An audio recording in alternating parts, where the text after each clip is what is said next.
authority.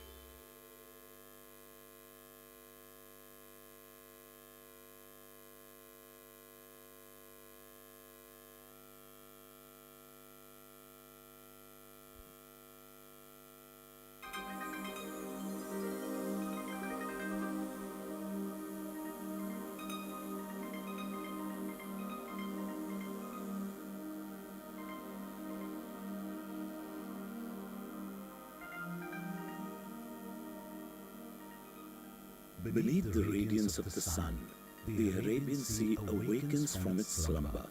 Its lips flatter the waves, and with a rhythmic footfall, the waves greet River Mandovi and River Zuari. Goa, where the church bells call out to temple bells in divine harmony. Goa, a cultural kaleidoscope, a commonplace in travel literature. Nature has bestowed splendid beauty upon Goa. The green crown of the Sahyadri Ghats and the silvery sand caressing its shores. According to Hindu mythology, Lord Parshurama, an incarnation of Lord Vishnu, flung an arrow from the top of the Sahyadri Ghats into the Arabian Sea and reclaimed the fertile land of Konkan, of which Goa formed a part. Goa has a rich heritage, a long checkered history that dates to the midst of legends, dynasties and conquests. The discovery of a new sea route to India by Vasco da Gama via the Cape of Good Hope in 1548 and later the conquest by Alphonse the Albuquerque created a new chapter in Indian history.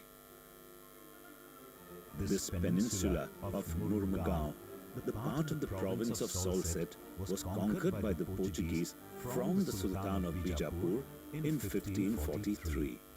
Two hills, with an extended headland, served as the bastion of defense, while its sheltered basins made it a natural and safe harbor, permitting easy access to the sea. This opened a new vista of sea trade between the east and the west. It was then this famous land called Golden Goa, and this port of Mormugao, the gateway to Golden Goa, was the key to the whole of India.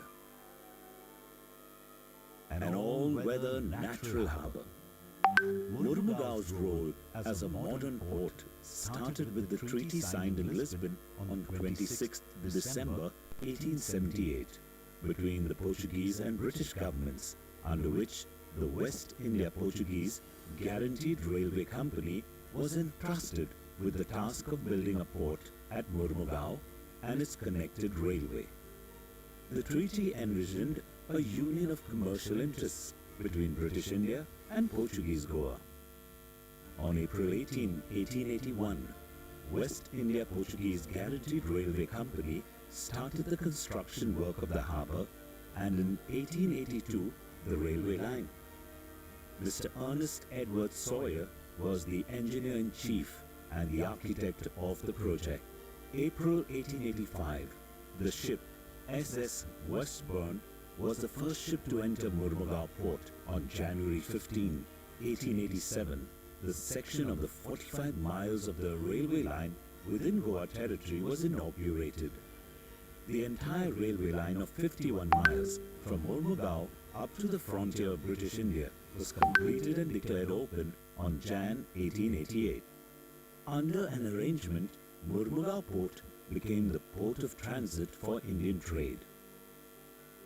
This port of Mormugao was also the witness to the encounters of World War II.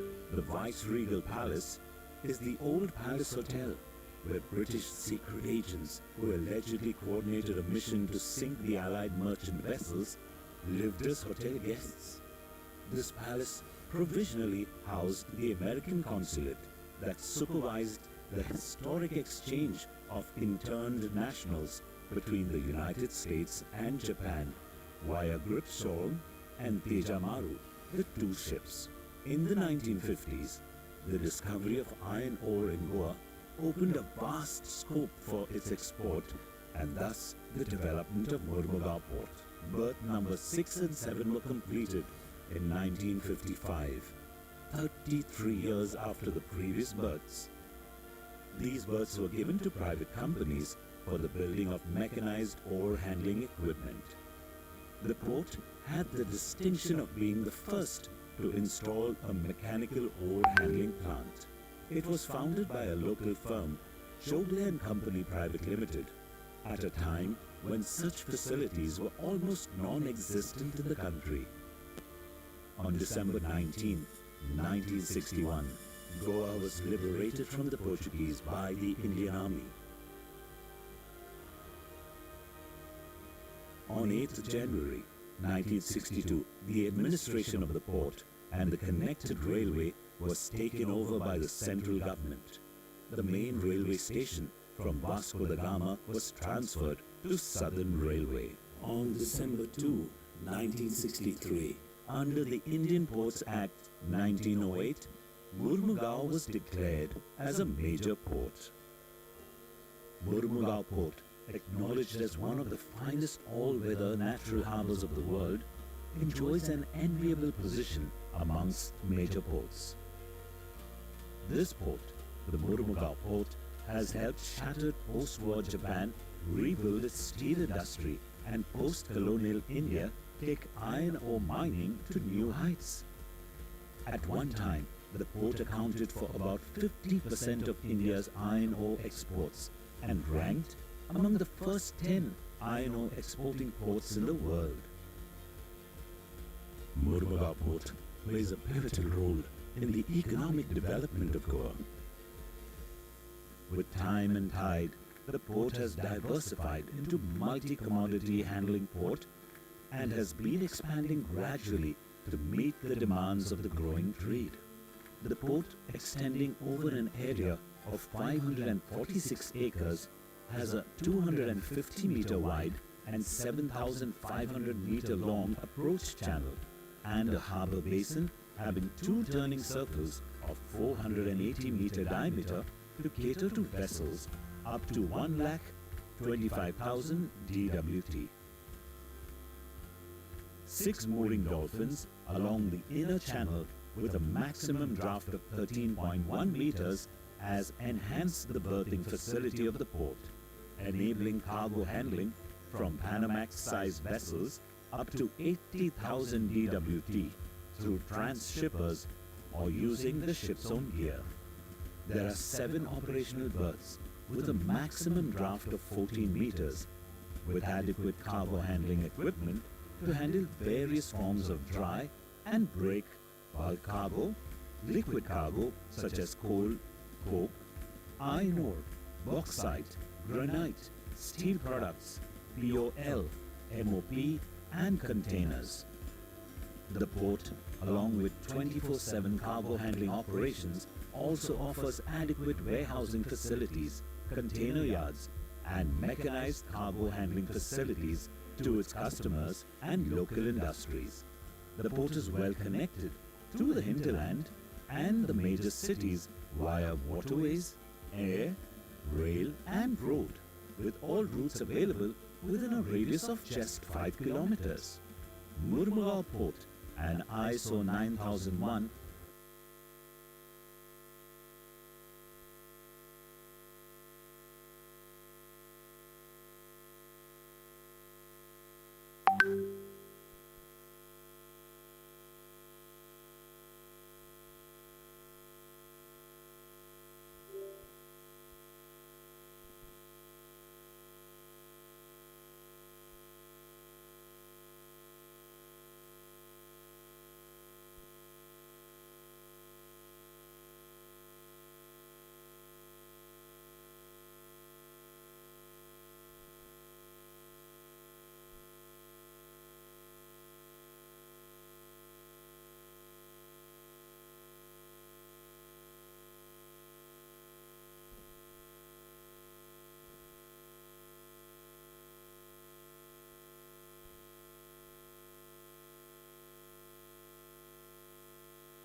India, the home to magnificent lighthouses that have stood as silent sentinels, guiding sailors and telling tales of resilience for generations.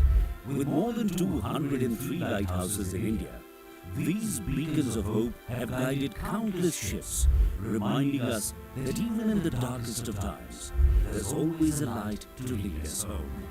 The coastline in India is spread almost 7,517 kilometers, from east coast to west coast of India, which face three oceans and which are not only the source of trade and commerce but also attract tourists all year long.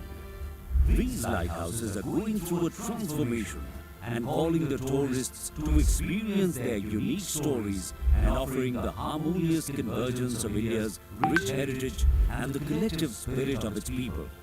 With Lighthouse Heritage Tourism, let us embrace the light within us and shine it on the world.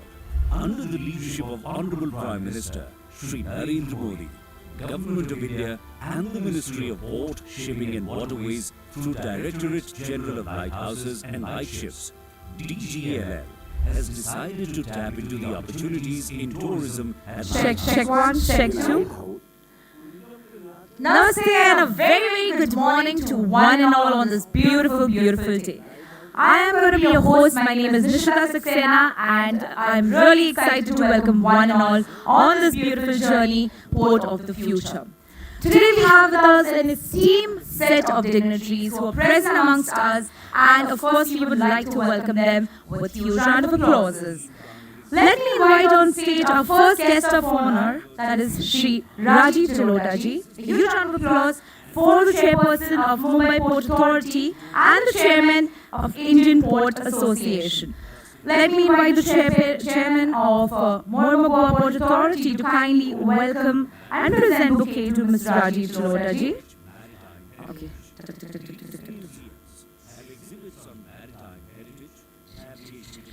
Check one, two, test, check one, two, test, two. Check two, one, check one, two, check two. Alright, very good morning to one and all. I would love to welcome one and all on this beautiful morning. My name is going to be Anchor Nishita Saxena. I'm going to be your host for today's exciting journey on the Port of the Future. Well, ladies and gentlemen, I would like to welcome one and all on this beautiful day. Today we have with us an esteemed set of dignitaries present here, and we would like to honor them with a huge round of applause. Let's give a huge round of applause to our first guest of honor, Shri Rajiv Jalota ji, the IAS Chairperson of Mumbai Port Authority and Chairman of Indian Ports Association. Would also like to welcome Dr. N. Vinod Kumar, the IPOS Chairperson of Mormugao Port Authority. We also have with us Shri N. Murugandam. Mr. N. Murugandam. Sorry. Right. Muruganandam. Shri N. Muruganandam, the Director General. Right. Muruganandam.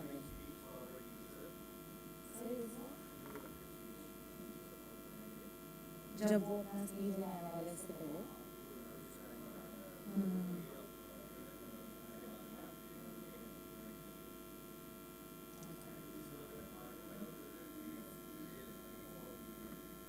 This is for which flow you're giving me? ये कौन से segment पे आप दे रहे हैं मुझे थोड़ा बताइए. किसके लिए DGLL? Okay. और कौन से नंबर पे?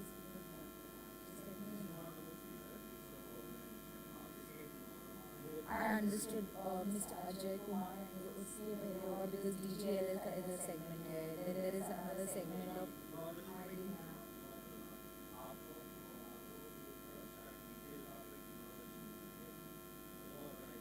Okay, तो कैसे introduction होगा? DGLL का ये बाकी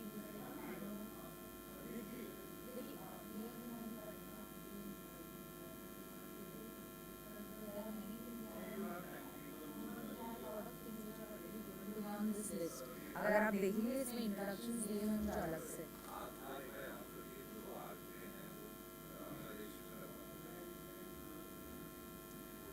Well, ladies and gentlemen, a very very good morning. और आज यहाँ पे जितने भी लोग उपस्थित हैं, आपसे रिक्वेस्ट करूंगी कि प्लीज अपने अपने registrations के लिए proceed करें. The dignitary registrations have already started. I request everybody to kindly register themselves near the entrance area.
Check.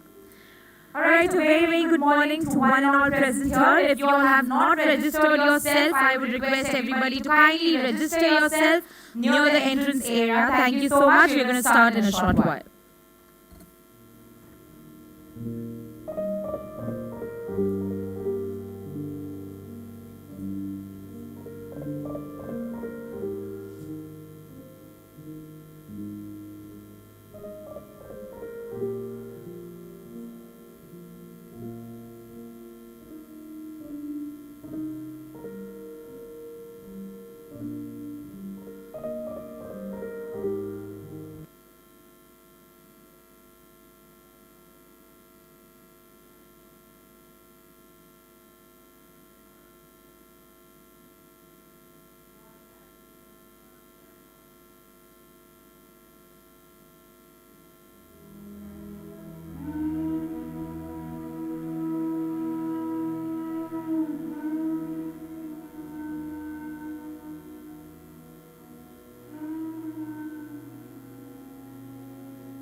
With more than 203 lighthouses in India, these beacons of hope have guided countless ships, reminding us that even in the darkest of times, there's always a light to lead us home.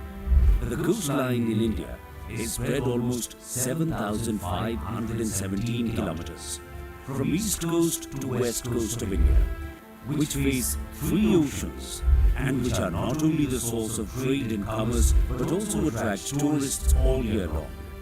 These lighthouses are going through a transformation and calling the tourists to experience their unique stories and offering the harmonious convergence of India's rich heritage and the collective spirit of its people. With Lighthouse Heritage Tourism, let us embrace the light within us and shine it on the world.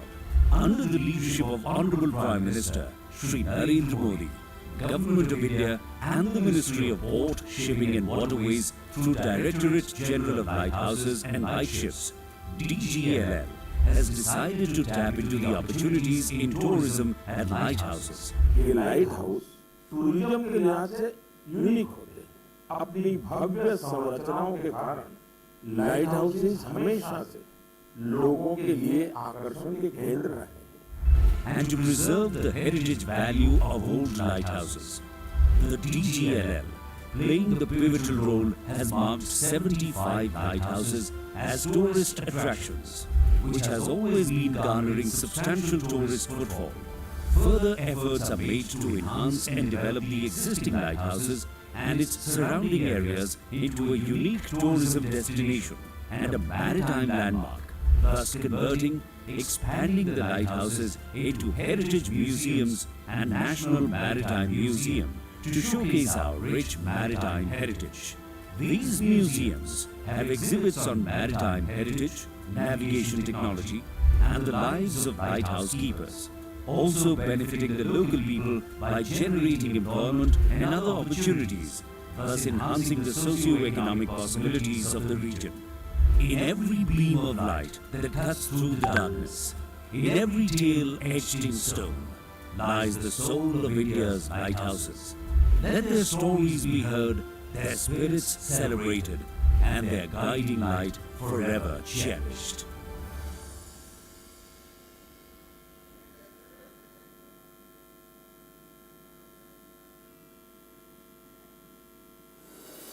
India, the home to magnificent lighthouses that have stood as silent sentinels, guiding sailors and telling tales of resilience for generations.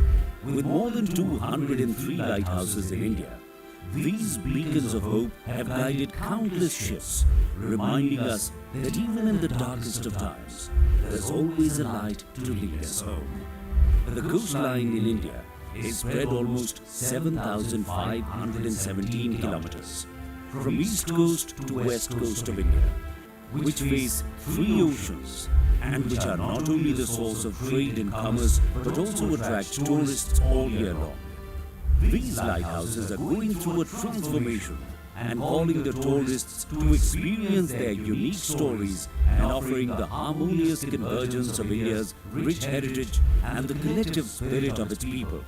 With Lighthouse Heritage Tourism, let us embrace the light within us and shine it on the world.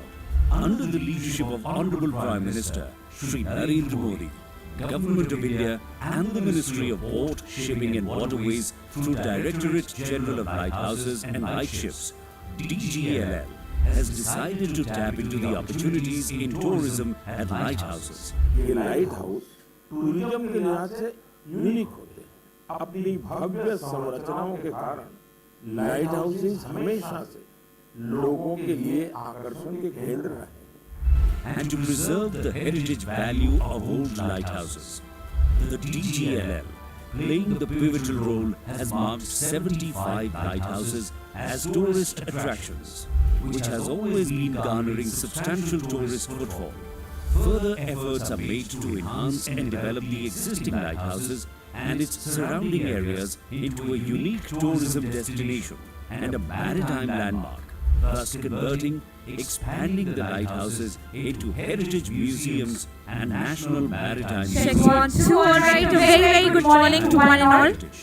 Requesting everybody to kindly register yourselves if you all have not registered yourselves. And we are going to start this function shortly. Also, there are some names written on the table. So if you find your designation on the table, you know that is your seat. Thank you so very much, and we're going to start shortly. In every tale etched in stone lies the soul of India's lighthouses. Let this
Check 1, 2. Alright, very good morning to one and all. Well, ladies and gentlemen, if you all have not registered yourselves, there is a registration counter. You can get yourself registered for this morning.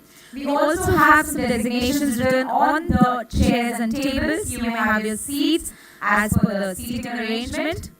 We also will be having a one-to-one meeting room which will be present near the entrance area. You can ask any of our team to guide you to the one-to-one meeting rooms. This meeting room is exclusively for you all to have conversations and meetings with your fellow mates. So kindly use it to the fullest. We will be starting in a short while. Thank you so much for your patience.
morning. Our dignitaries are already at the venue and we will be starting our function in a short while. Well, till then, if anybody of your mates, fellow mates are not around, I request you to quickly give them a call and tell them that we are starting our beautiful day.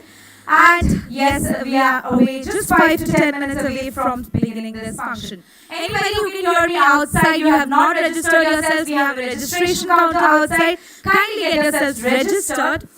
We also have a meeting room which is available throughout the day for any one-to-ones or any meetings in person if you have to do. You can contact the team and they will guide you to the meeting room. Thank you so much for your patience, audience.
Well, ladies and gentlemen, a fresh set of announcements for one and all. If your phones are not on silent, I request everybody to kindly put their phones on a silent mode.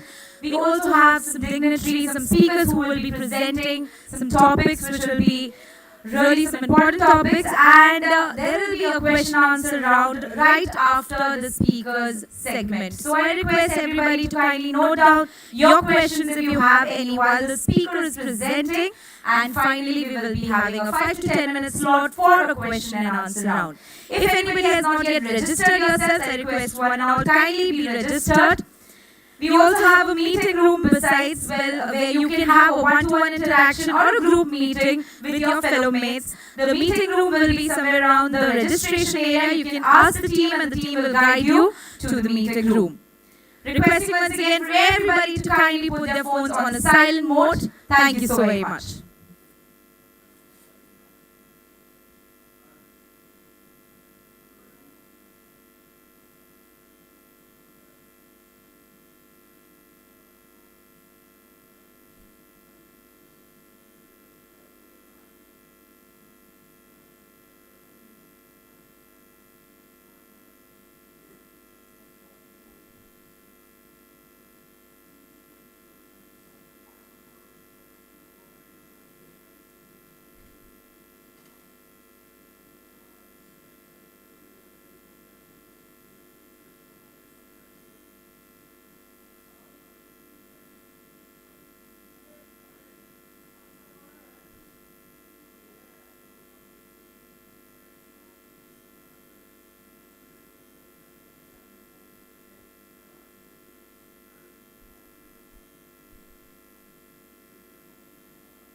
Well, ladies and gentlemen, a very, very good morning. Requesting everybody to kindly settle down as we are going to start the function right away. Requesting everybody to kindly settle down so we can begin.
Alright, ladies and gentlemen, we are going to start in 2 minutes and I can see a lot of people outside in the lobby area, the corridor area. I request everybody who's there outside in the corridor area to kindly grab their seats because we are going to be a full house. Requesting everybody to kindly grab their seats as soon as possible. We have just 2 minutes remaining for the function to begin.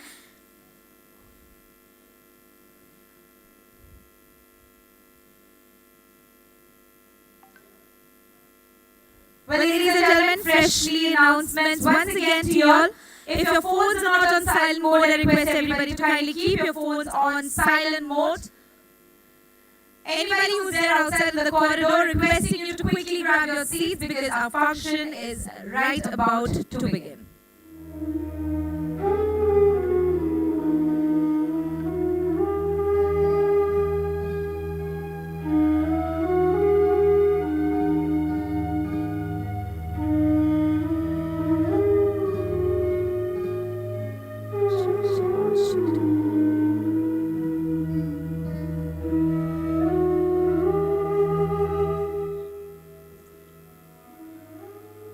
Check 1, 2.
dignitaries are finally here, and let's give a huge round of applause, ladies and gentlemen.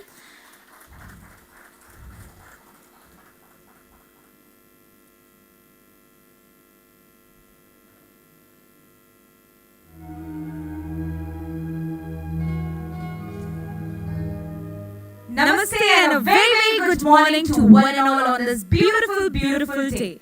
I'm your host, my name is Anchor Nishita Saxena, and I'm going to be there throughout this exciting journey of Port of the Future.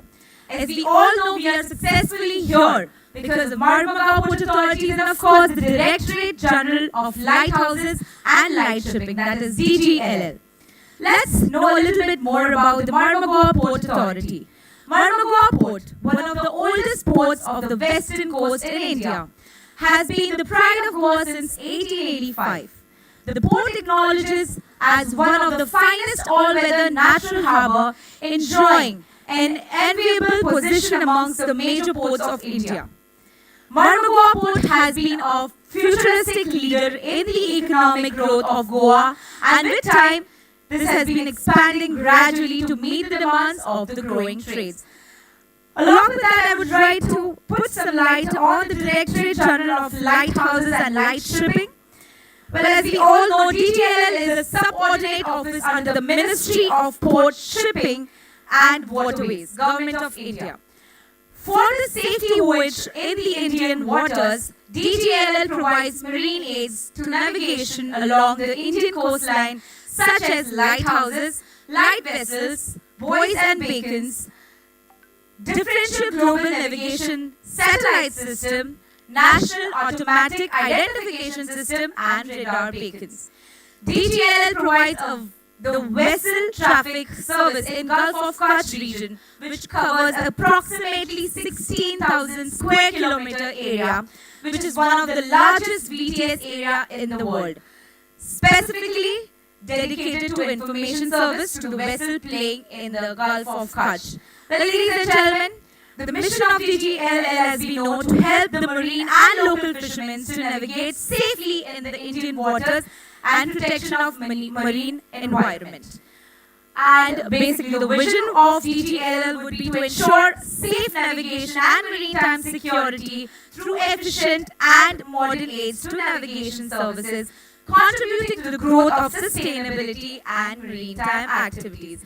Well, ladies and gentlemen, as I said, we have present amongst us an esteemed set of dignitaries here. So let's begin welcoming the esteemed set of dignitaries.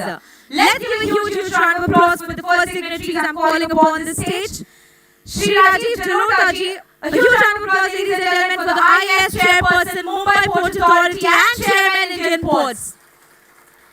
We also have with us Dr. N. Vinod Kumar, the IPOS Chairperson, Marmagao Port Authority. Let's give him a huge round of applause, everybody. Our next guest of honor present amongst us, Shri R. Murugananda, the Director General, Directorate General of Lighthouses and Lighthouse Shipping. And join me, let's give a huge round of applause and welcome the Commander Opesh Kumar Sharma, Director of Shipping, Ministry of Port, Government of Goa. Well, ladies and gentlemen, that was really a auspicious day which we are starting here. And before we start this function, let's welcome our dignitaries with a bunch of fresh flowers. I will request the Chairperson of Marmagao Port Authority to kindly come ahead and welcome Shri Rajiv Jalota-ji with fresh bunch of flowers. And let's give him a huge round of applause once again, ladies and gentlemen.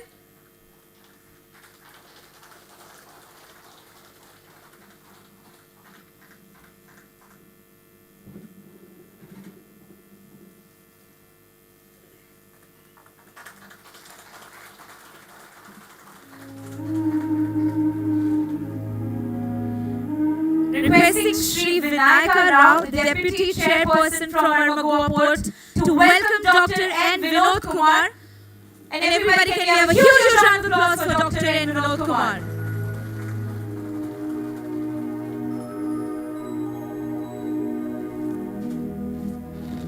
Requesting Shri Vinayaka Rao ji to kindly continue presenting the flowers. To Shri N. Murugananda ji, a A huge round of applause, ladies and gentlemen, the Director General and Director General of Lighthouses and Lightship.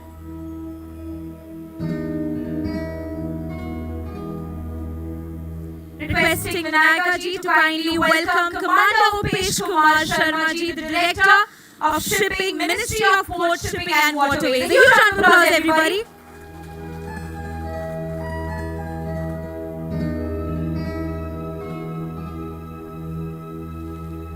Well, on this note, ladies and gentlemen, we all know that lighting of lamp has always created a fresh beginning and a brighter day for everybody, for all of us. Well, ladies and gentlemen, मैं request करूँगी कि हमारे dice पे जितने भी आदरणीय guest बैठे हुए हैं, आप लोग प्लीज आगे आए और दीपक ज्योति प्रज्वलित करके आज के शुभ दिन की शुरुआत करें.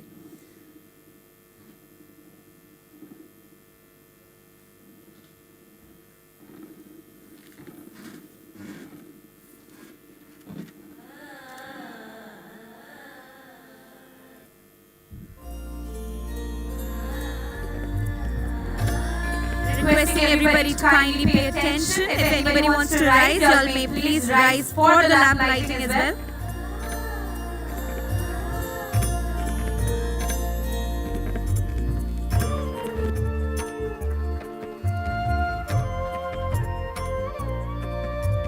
शुभं कुरुत्वं कल्याणं आरोग्यं धनसम्पदः शुभं कुरुत्वं कल्याणं आरोग्यं धनसम्पदः शत्रुबुद्धिविनाशाय दीपज्योतिर्नमोऽस्तुते दीपज्योतिर्नमोऽस्तुते शुभं कुरुत्वं कल्याणं आरोग्यं धनसम्पदः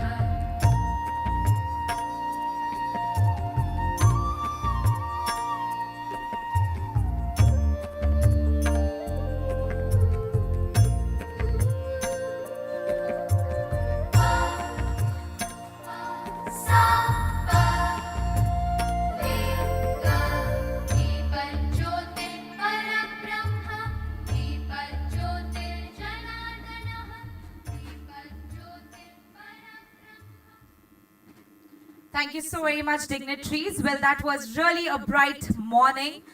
And ladies and gentlemen, we have with us some special dignitaries, as I mentioned. And to welcome one of these dignitaries on stage to address the audience, let's give a huge, huge round of applause to Shri Dr. N. Vinod Kumar, the chairperson of Murmagaon Port Authorities. Let's give him a huge round of applause and welcome him on the dais.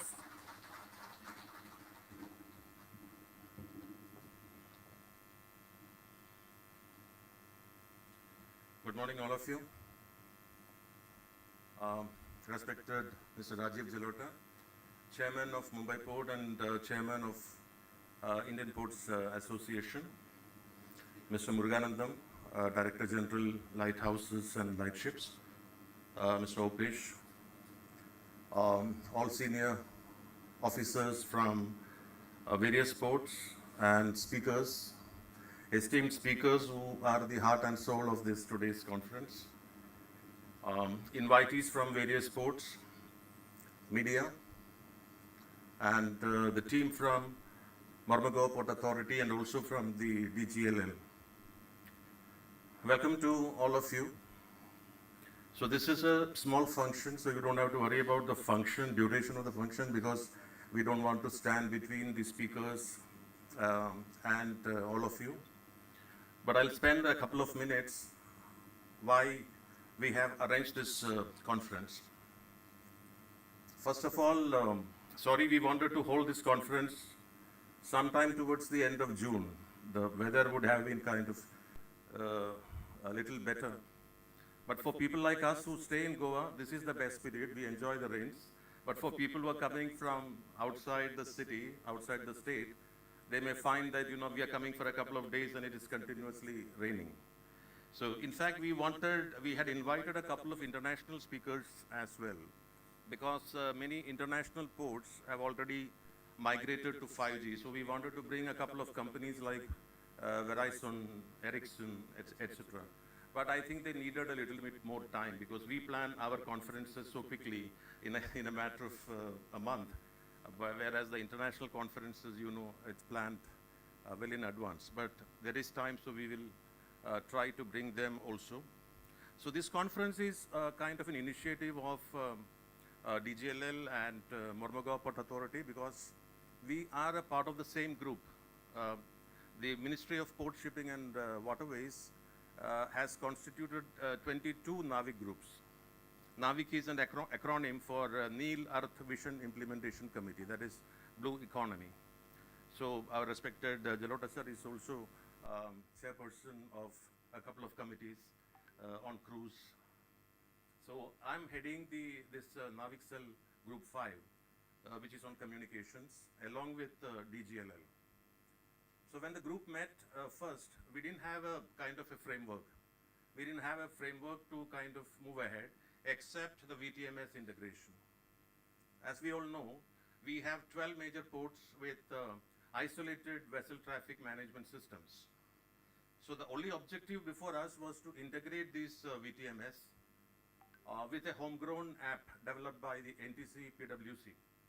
That is a National Technology Center, the technology arm for ports and waterways. I think Dr. Raju is somewhere here from NTC PWC. Yeah, should have been, yeah. So he is the architect of the homegrown VTMS app of India. So the group has decided to take this forward along with DGLL. One of the objectives of the group will be to complete the integration of all the VTMS using this homegrown app, and then get the feed migrate to NMDA, that is a National Maritime Domain Awareness. National Maritime Domain Awareness is an ambitious project of the country to get all the feed, get all the data of the maritime operations at one place. So one of the objectives is to get the integrated feed to NMDA. So this is, NMDA is a kind of a 3-year project of the Government of India. So we have to complete this integration over a couple of years. Maybe by next year, we'll have to complete the integration of the port VTMS and then take the feed to National Maritime Domain Awareness. So this objective is very clear. Then we didn't have anything else for the group. So we deliberated, and then we thought it is not enough that we take the VTMS to the next level. It is also important that the port operations are also taken to the next level. And what is required for that next level evolution is a platform like 5G on which all the stakeholders, all the port users can come and connect. So many international ports have already started using private 5G. So many of you may be knowing what is private 5G or an enterprise 5G is. We get a kind of a dedicated 5G network for a particular campus. For example, the ports are, I think, ideal units where private 5G can be implemented. Why is private 5G required? One is security. One is the 5G's low latency, allowing every communication, real-time communication between the machinery. We use several equipments, machinery in the port. We don't have an ecosystem right now to allow these machinery to speak to each other. On a positive note, most of the ports are on SAP. So this SAP is, we are having our administrative work computerized on SAP, but we don't have an ecosystem where our cranes, machines, vessels, port users are on a same platform. So 5G will help, a private 5G network will help a port to have such a platform on which all the stakeholders can come, plug and play. So this is not a very difficult kind of a scenario to bring in, though there are challenges like in India, the enterprises are not getting their own spectrum, as we know. One of the reasons why the enterprise 5G has not taken off in India is the dedicated spectrum is not given to companies. We have to go through the telcos to get a private 5G system in a port. So that is one reason I think the government is looking into this kind of and trying to bring a policy to allot a dedicated spectrum to ports. And we should note that the railways, I think the speakers are in a better position to confirm, the railways have got their own 5G spectrum. And I think recently the cabinet decided to give 5% more spectrum, 700 megahertz or something, to the railways because of the Kavach system. The railway that safety, to enhance the safety features, so they are having a dedicated 5G spectrum. So the ports can also have a dedicated 5G spectrum, enhance the security, enhance the features whereby all the machinery equipments are speaking to each other, which will ultimately reduce the turnaround times and improve the efficiency of the port. So this is one reason we thought the group took off, and we have initiated discussions with multiple stakeholders, and this conference is a result of that kind of a thought to take this forward to the next level. And I was discussing with Rajiv sir and requesting the IPA's help also, because IPA has now become a part of this group also. So for this particular thing, ministry has said to approach IPA also. So IPA is the best organization to take this forward, because this is something which can be done by for all the major ports together. So this is the reason behind this conference, and we have invited all of you to understand what is happening in the 5G sector in India and what can be done. We are thinking about Port 4, that is, when the Industrial Revolution 4 has revolutionized the manufacturing sector, such a kind of revolution has not come to other sectors, including the ports. So yesterday, when I was discussing with one of the speakers, he was mentioning about the mining 4. So that even the mines have started implementing private 5G. So different sectors can kind of adopt this technology and move forward. That is the reason for this project. I think this is the right time to get into the 5G, because the country has already come up with a vision document on 6G. The country has already started discussions to implement 6G by 2030. In 2 phases, the first phase has already started. So this is the right time to get into 5G and then get into 6G, because otherwise we'll miss the bus. So first we have to understand the technology, how that can be adopted, and then to take it forward. So with this summary, let me get into my responsibility of welcoming Mr. Jalota sir. Mr. Rajiv Jalota is one of the senior most officers in the bureaucracy today, and he is one of the most humble human beings, very affectionate towards everybody. When he is more affectionate, he calls me Vinod, and when he is less affectionate, he calls me Dr. Vinod. So today morning he called me Dr. Vinod, so I had to find out what went wrong. I had to find out from my team whether he was received properly or breakfast not given properly. And it's a very kind of, a very friendly kind of affectionate interaction between all the chairmen and the chairman of the IPA. And that enables very free discussions, and a lot of innovative ideas are coming up in the general body of the IPA under his leadership. So sir, it's a privilege for us that you have taken time to come and kick off this conference. So welcome you, sir. Welcome you heartily. So I would request the DGLL team to come forward, and yeah, please. Yeah.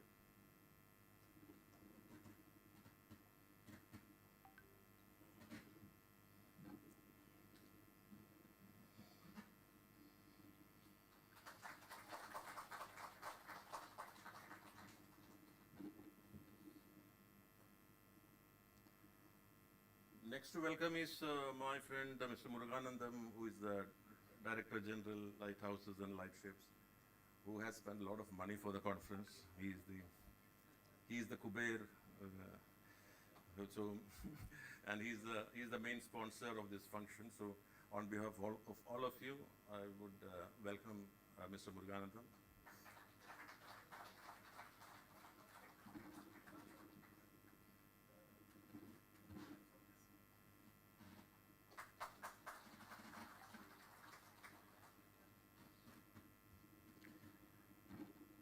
Next is Mr. Opesh Sharma. He is a member of our Navik Cell and an expert member of our Navik Cell because we don't understand the vessel traffic management systems much. We are behind the system and he is inside the system. So we take all the expert comments from him and take his expertise to move forward, and we need a lot of his expertise in future also to come up with kind of suggestions from the group side. So I would welcome him also. I would request somebody to come forward and from the DGLL side, yeah, please, yeah. You can come.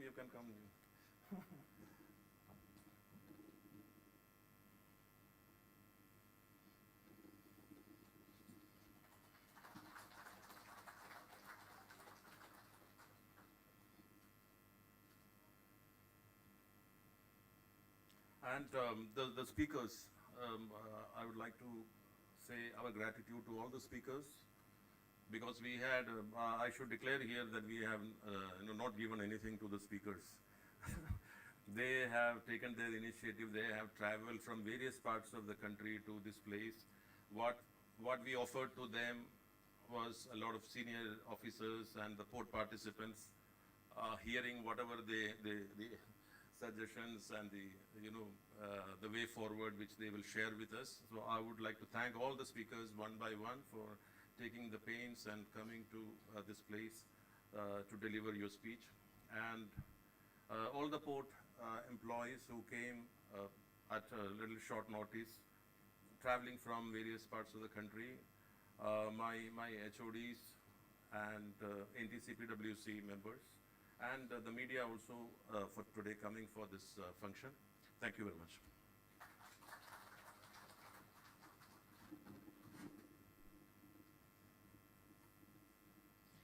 Thank you so very much. Well, ladies and gentlemen, please join me in welcoming Shri N. Muruganandam, Director General, Directorate of Lighthouses and Light Shipping, Ministry of Port, Shipping and Waterways, Government of India. An esteemed leader renowned in the field of marine aid to navigation, Shri N. Muruganandam has played a pivotal role in shaping and advancing the standards in the field of marine aids and navigation with an illusion career spanning.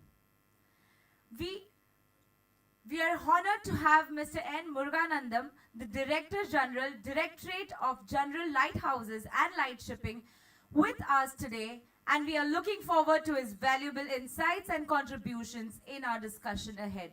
Ladies and gentlemen, let's welcome with a huge round of applause, Shri N. Muruganandam. Huge round of applause, everybody.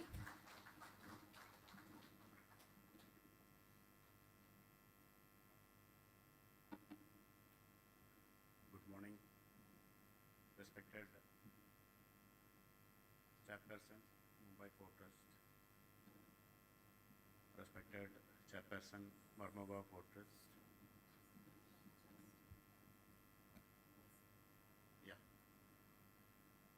and respected Director from the Ministry of Port Shipping and Waterways. Very warm welcome, sir, all of you.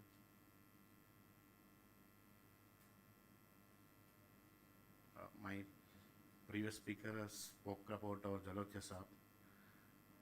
Whatever he said is true about our Jalokia shop.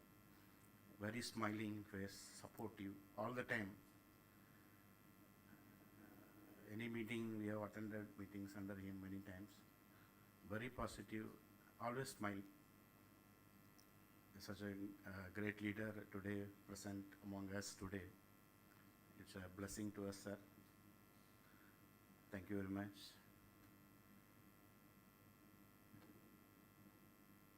And respected speakers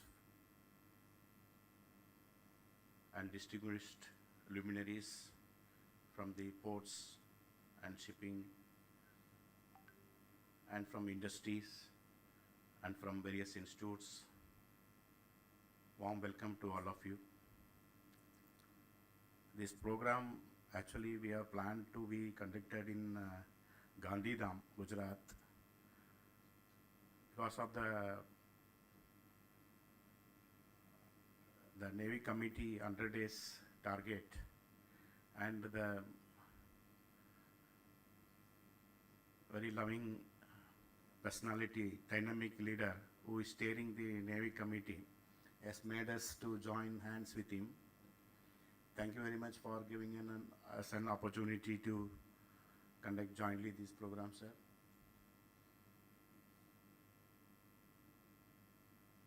This regarding the Lighthouse Department, our organization name is Lighthouse and Lightships. It's one of the oldest organizations since 1927, our act, and we recently replaced with the new acts, including many other facts of VTS and other tourism into it. The sailors very well aware of our nature of works and its importance. As our organizers earlier spoken about the DGLL activities, we not only have these lighthouses, we have many other verticals. We have automatic identification system, VTMS, global navigational satellite systems, and deep sea buoys, and other many verticals we are having. We are proud to say that we are one of the technical arm of the ministry. We more partially, we also involved in the security aspects, coastal security and other security aspects. We work closely with the Ministry of Defense, MHA, Coast Guard and other Navy and other joint operational centers. We also recently saved 14 fishermen using the search and rescue operations. We receive the messages seamlessly without any human interference. We receive through the seamless radio frequencies, and any emergency signals, we immediately communicate with the search and rescue operations. We coordinate them, and recently we saved in Maharashtra coast 14 lives. There are many things we can say, but many things are involved, security aspects. I am not in a position to talk openly in this forum. Regarding the importance of the VTMS, this has been 16,500 square kilometers we established. We are the pioneer in implementing this in coordination with the GMB and Kandla Port Trust. It's already crossed more than 10 years. Still now we are speaking about the integration of the VTS. As a country, it is too late that we are still lagging behind the innovative compared to many other countries. This decision should have been taken very long back, but the National Marine Domain Awareness has entrusted us this establishment of integration of VTS among the ports and connected to the IMAC in Gorgon, data dissemination. Not only this integration, we are also been assigned the task of establishment the VTMS in Andaman Nicobar. That is another project also we are already rolling over. The VTMS is playing a very, very important key role in safety and safe navigation in the channels, because it has got many static and dynamic data available. This also helps us in the any ship accident read and replay to investigate. Because in the Gulf of Kutch, more than 10 ports, it is being served continuously from the starting entry point of the VTS entry point to the exit. It is 24/7 continuously being monitored. Along with the other ships coming in the Indian coast, it is seamlessly monitored through our NIS network. We have 87 base stations installed in the lighthouse tower. It is seamlessly getting connected. Any ships above 300 GRT is being monitored continuously through transponder A transponder. We have our national data center in Mumbai. All the data are being connected. We have more than 3 years of data with us. Any point of time, you can able to use this data, make use of this data, and analyze your whatever the requirement of the marine fraternity. I can keep on saying with time. I try to conclude my speech. Once again, I welcome all of you. I request all of you use this forum more and more useful and interactive. That is more important, because there are many things we don't know. What others advanced industry or advanced countries, or what is the developers, or what is the requirement. It is a time to bridge all these things. We have to use this forum for more and more questions, interactive and helpful, get the maximum from the speakers, because they have greater experience and extraordinary knowledge. As an user, we have our own requirement. We know what is the international requirement, domestic requirement, and the local requirements. So we need to bridge this gap, and I hope this forum will help us and enlighten us after this evening more. With this, I conclude my speech. Thank you very much, and once again, warm welcome to all of you.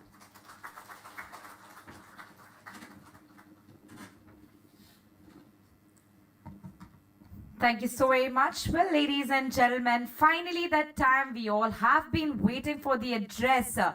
Well, both the dignitaries before me have said a lot about this gentleman, and I think this gentleman really doesn't require an introduction. Let's give a huge round of applause to our special chief guest of the morning and the day, the chairperson of Mumbai Port Authority and the chairman of IPA, Shri Rajiv Jalota ji. Zordar taaliyan ho jaye, ladies and gentlemen.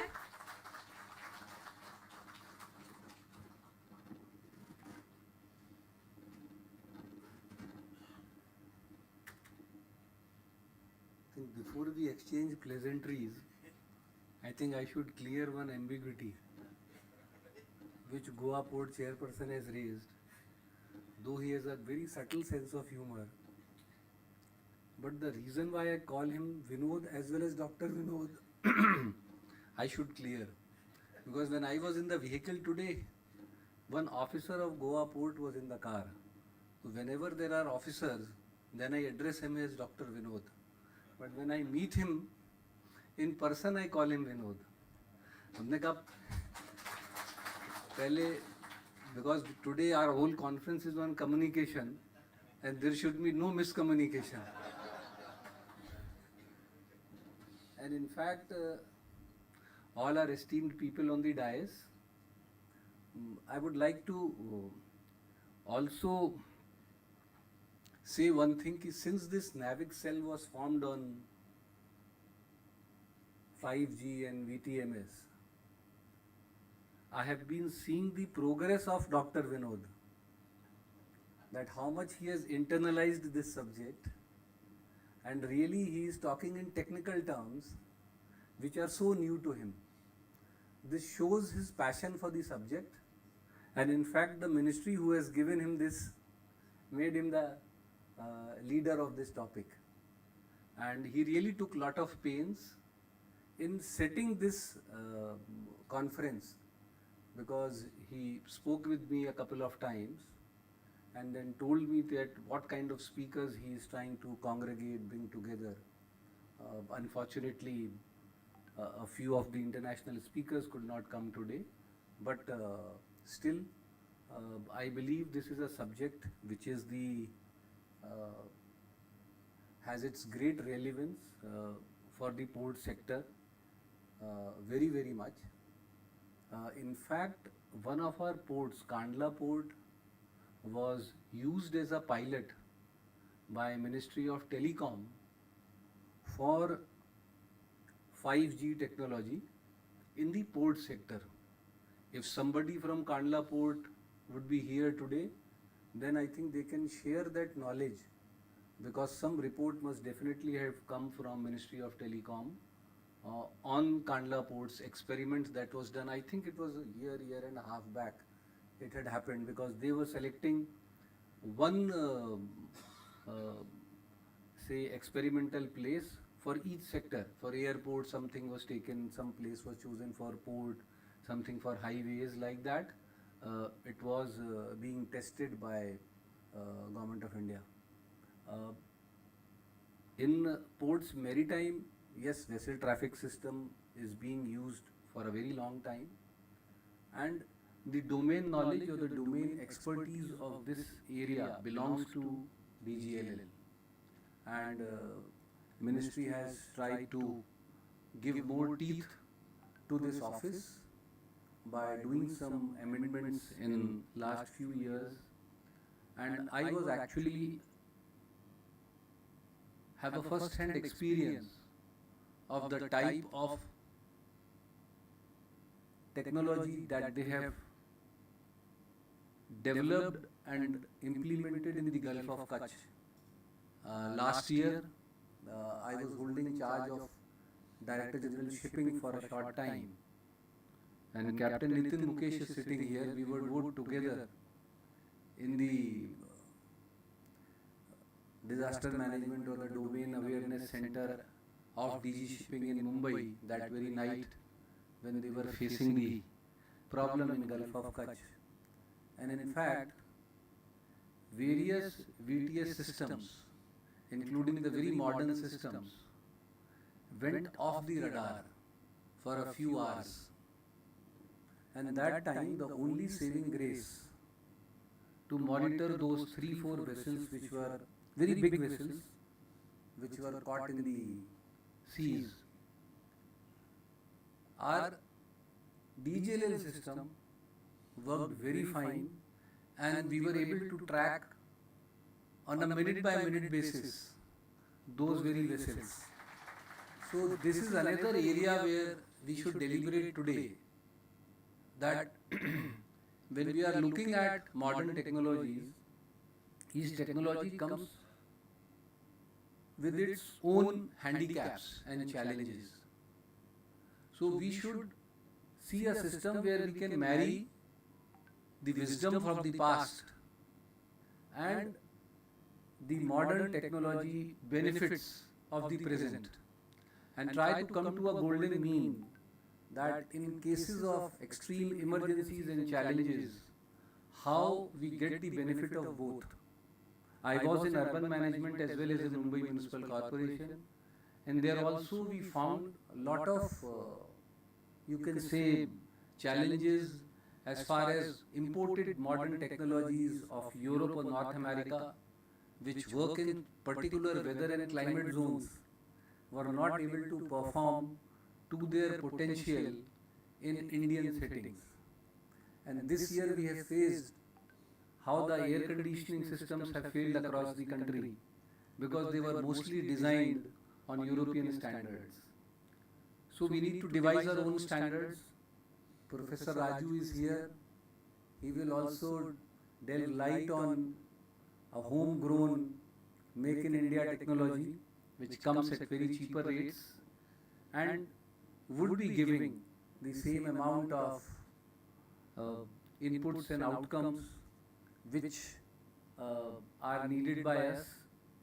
It is actually a very serious workshop today, and I deliberately made a point to come here because I want to listen for the whole day what is on offer, because when we are looking at Viksit Bharat and the ports of future, then we need to imbibe the modern technologies so that our ports are always at an advantageous position when we are looking at EXIM cargo growth of more than 4 to 6 times in the next 20 years.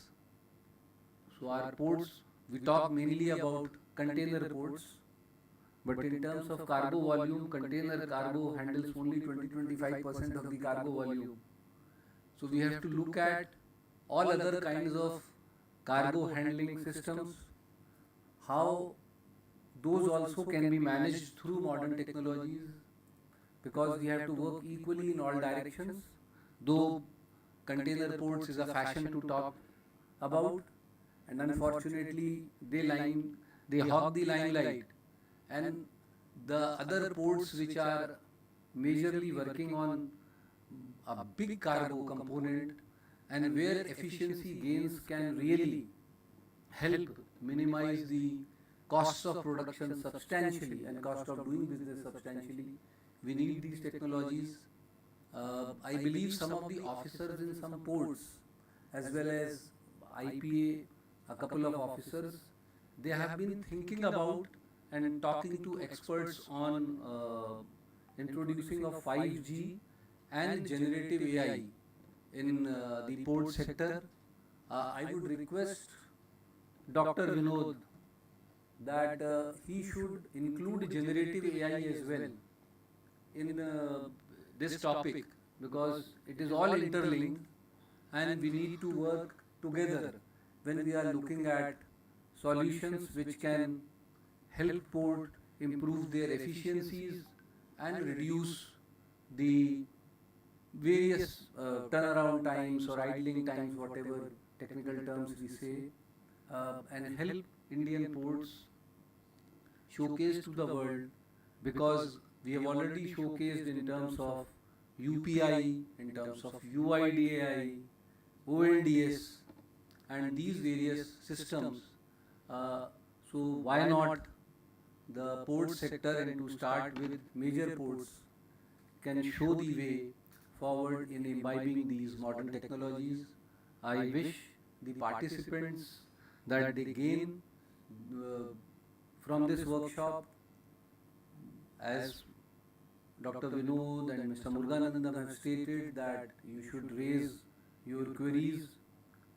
Don't think that you may be raising a very, very small query or may not be relevant, but everybody is in the same boat, including us, that we are not very clear about what is on offer from these technologies and how we can integrate. And Dr. Vinod actually spoke with me about involvement of some technology partner to study certain areas. Definitely from IPS side we will provide all necessary support to them, and hopefully this topic which has been taken up by this NAVIC cell shows a very good path of improving the communication systems and the 5G integration in the major port sector. Thank you, Dr. Vinod and Mr. Muruganandam, for inviting me here, and wish you the very best for this workshop. Thank you.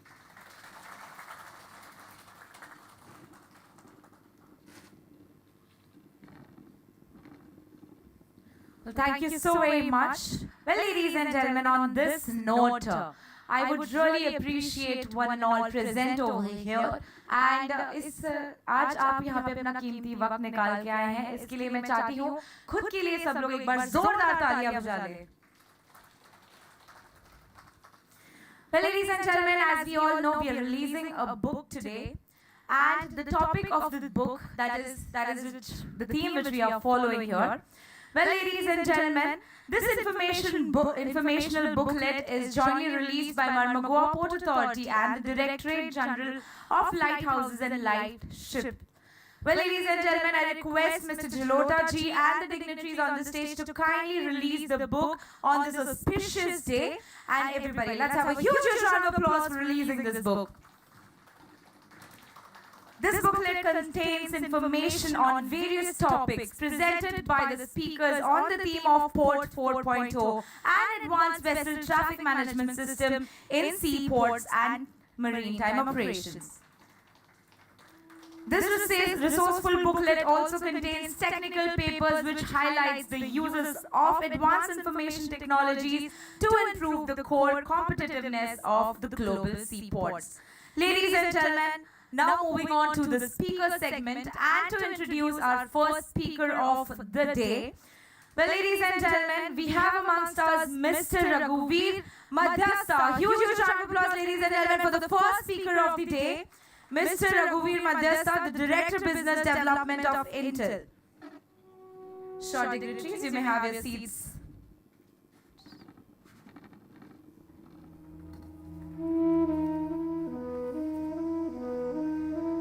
Well, ladies and gentlemen, let me give you a brief on the topic. He will be talking on how Intel's ecosystem of cutting-edge technologies and solutions stand at the forefront of rapidly evolving digital transformation to address the challenges facing today's marine industry. A huge round of applause once again, ladies and gentlemen, for Mr. Raghuveer Madhyastha.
Well, ladies and gentlemen, before we start, I have some few set of announcements which are to be done. If anybody's phone is not on silent, I request you all to kindly respect the speakers who are there available here, who are going to speak on some really important topics. So requesting everybody to kindly keep their phones on silent. And also, after the speaker's session, there will be a question and answer round. If you have any questions, please note it down, and end of the speaker's presentation, we will be having the question and answer round. Thank you so much, and you may take over.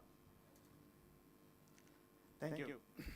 So good morning all. So before I start, let me put the timer. So it is 30 minutes. So I'll say 20 minutes is the timer and 10 minutes for interactive questions. All right. So good morning all.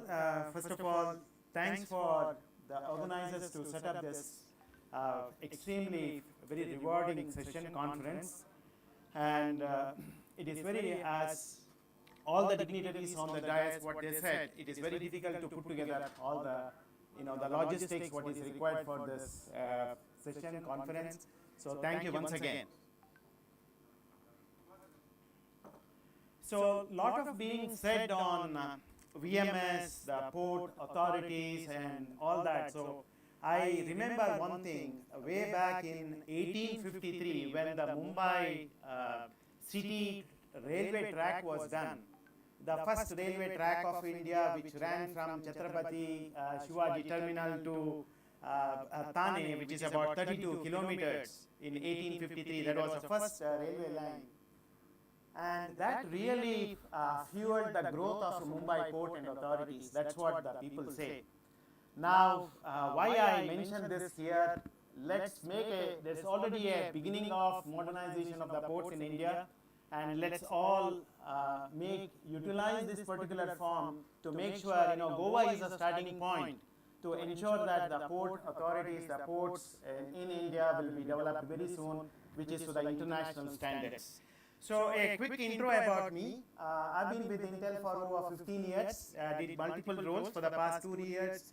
I am a part of Network and the Edge group. So within this Network and Edge group, what we do is we fuel the new growth opportunities for IoT, that is the city and critical infrastructure division, and leveraging cloud and AI. So our team focuses on new revenue growth opportunities, incubations, and of course, trusted and the thought leadership and things like that.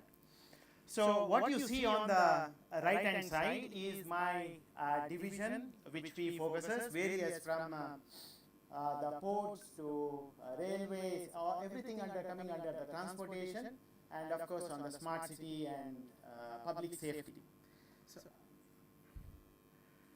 So, lot of things being said about the maritime. So let me just do a quick review. So it is rapidly growing business. Maritime is a rapidly growing business.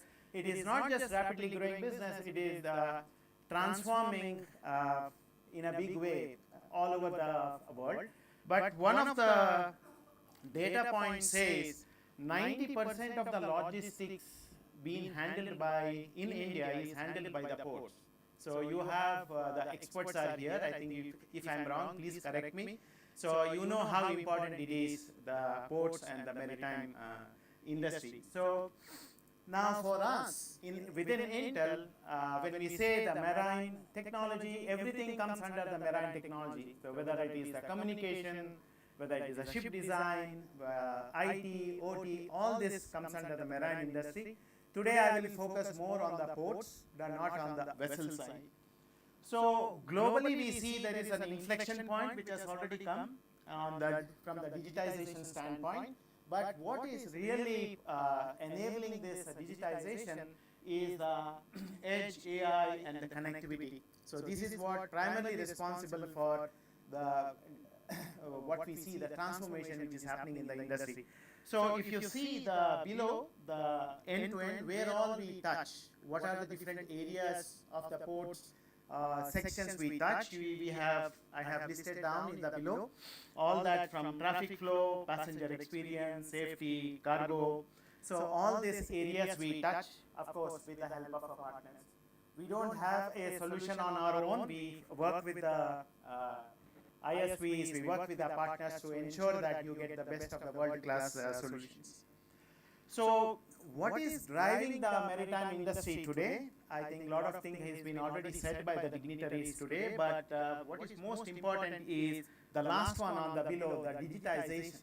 So when we talk about the digitization, so it is a digital twins which is helping the industry to reduce the carbon print. It is also helping manage the ports in a much better way.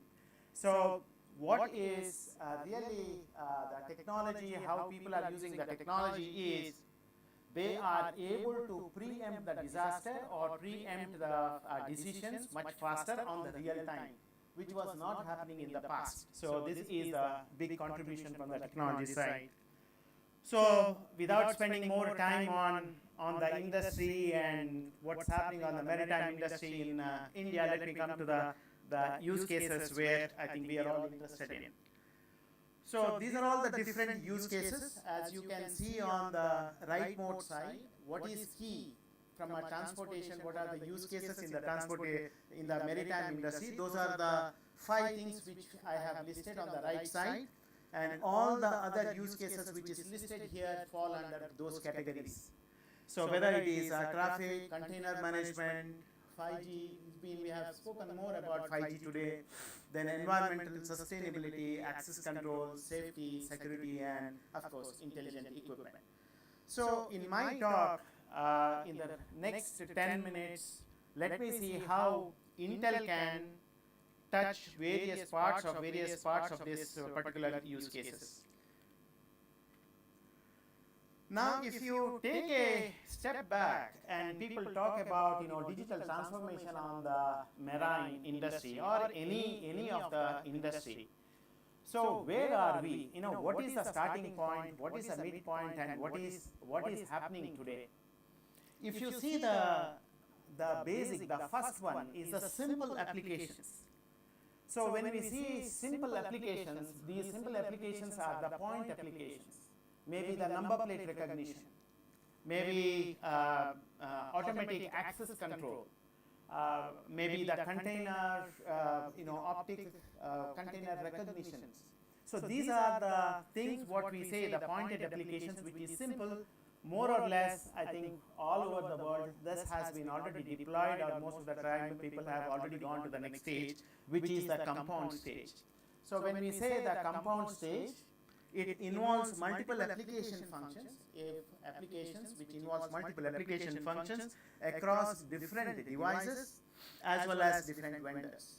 So classic examples can be thermal surveillance, or maybe I can give a lot of other examples, maybe the IT, OT, these kind of integrations.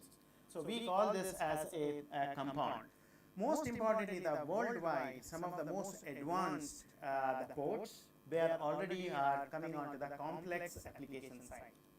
So when we say complex application side, it is the integration of the data coming from various sources, maybe coming from the persons, maybe coming from the devices, coming from the applications. When there is a fusion of all this data which is realistically used for the applications, we say that we classify those kind of applications into the complex applications.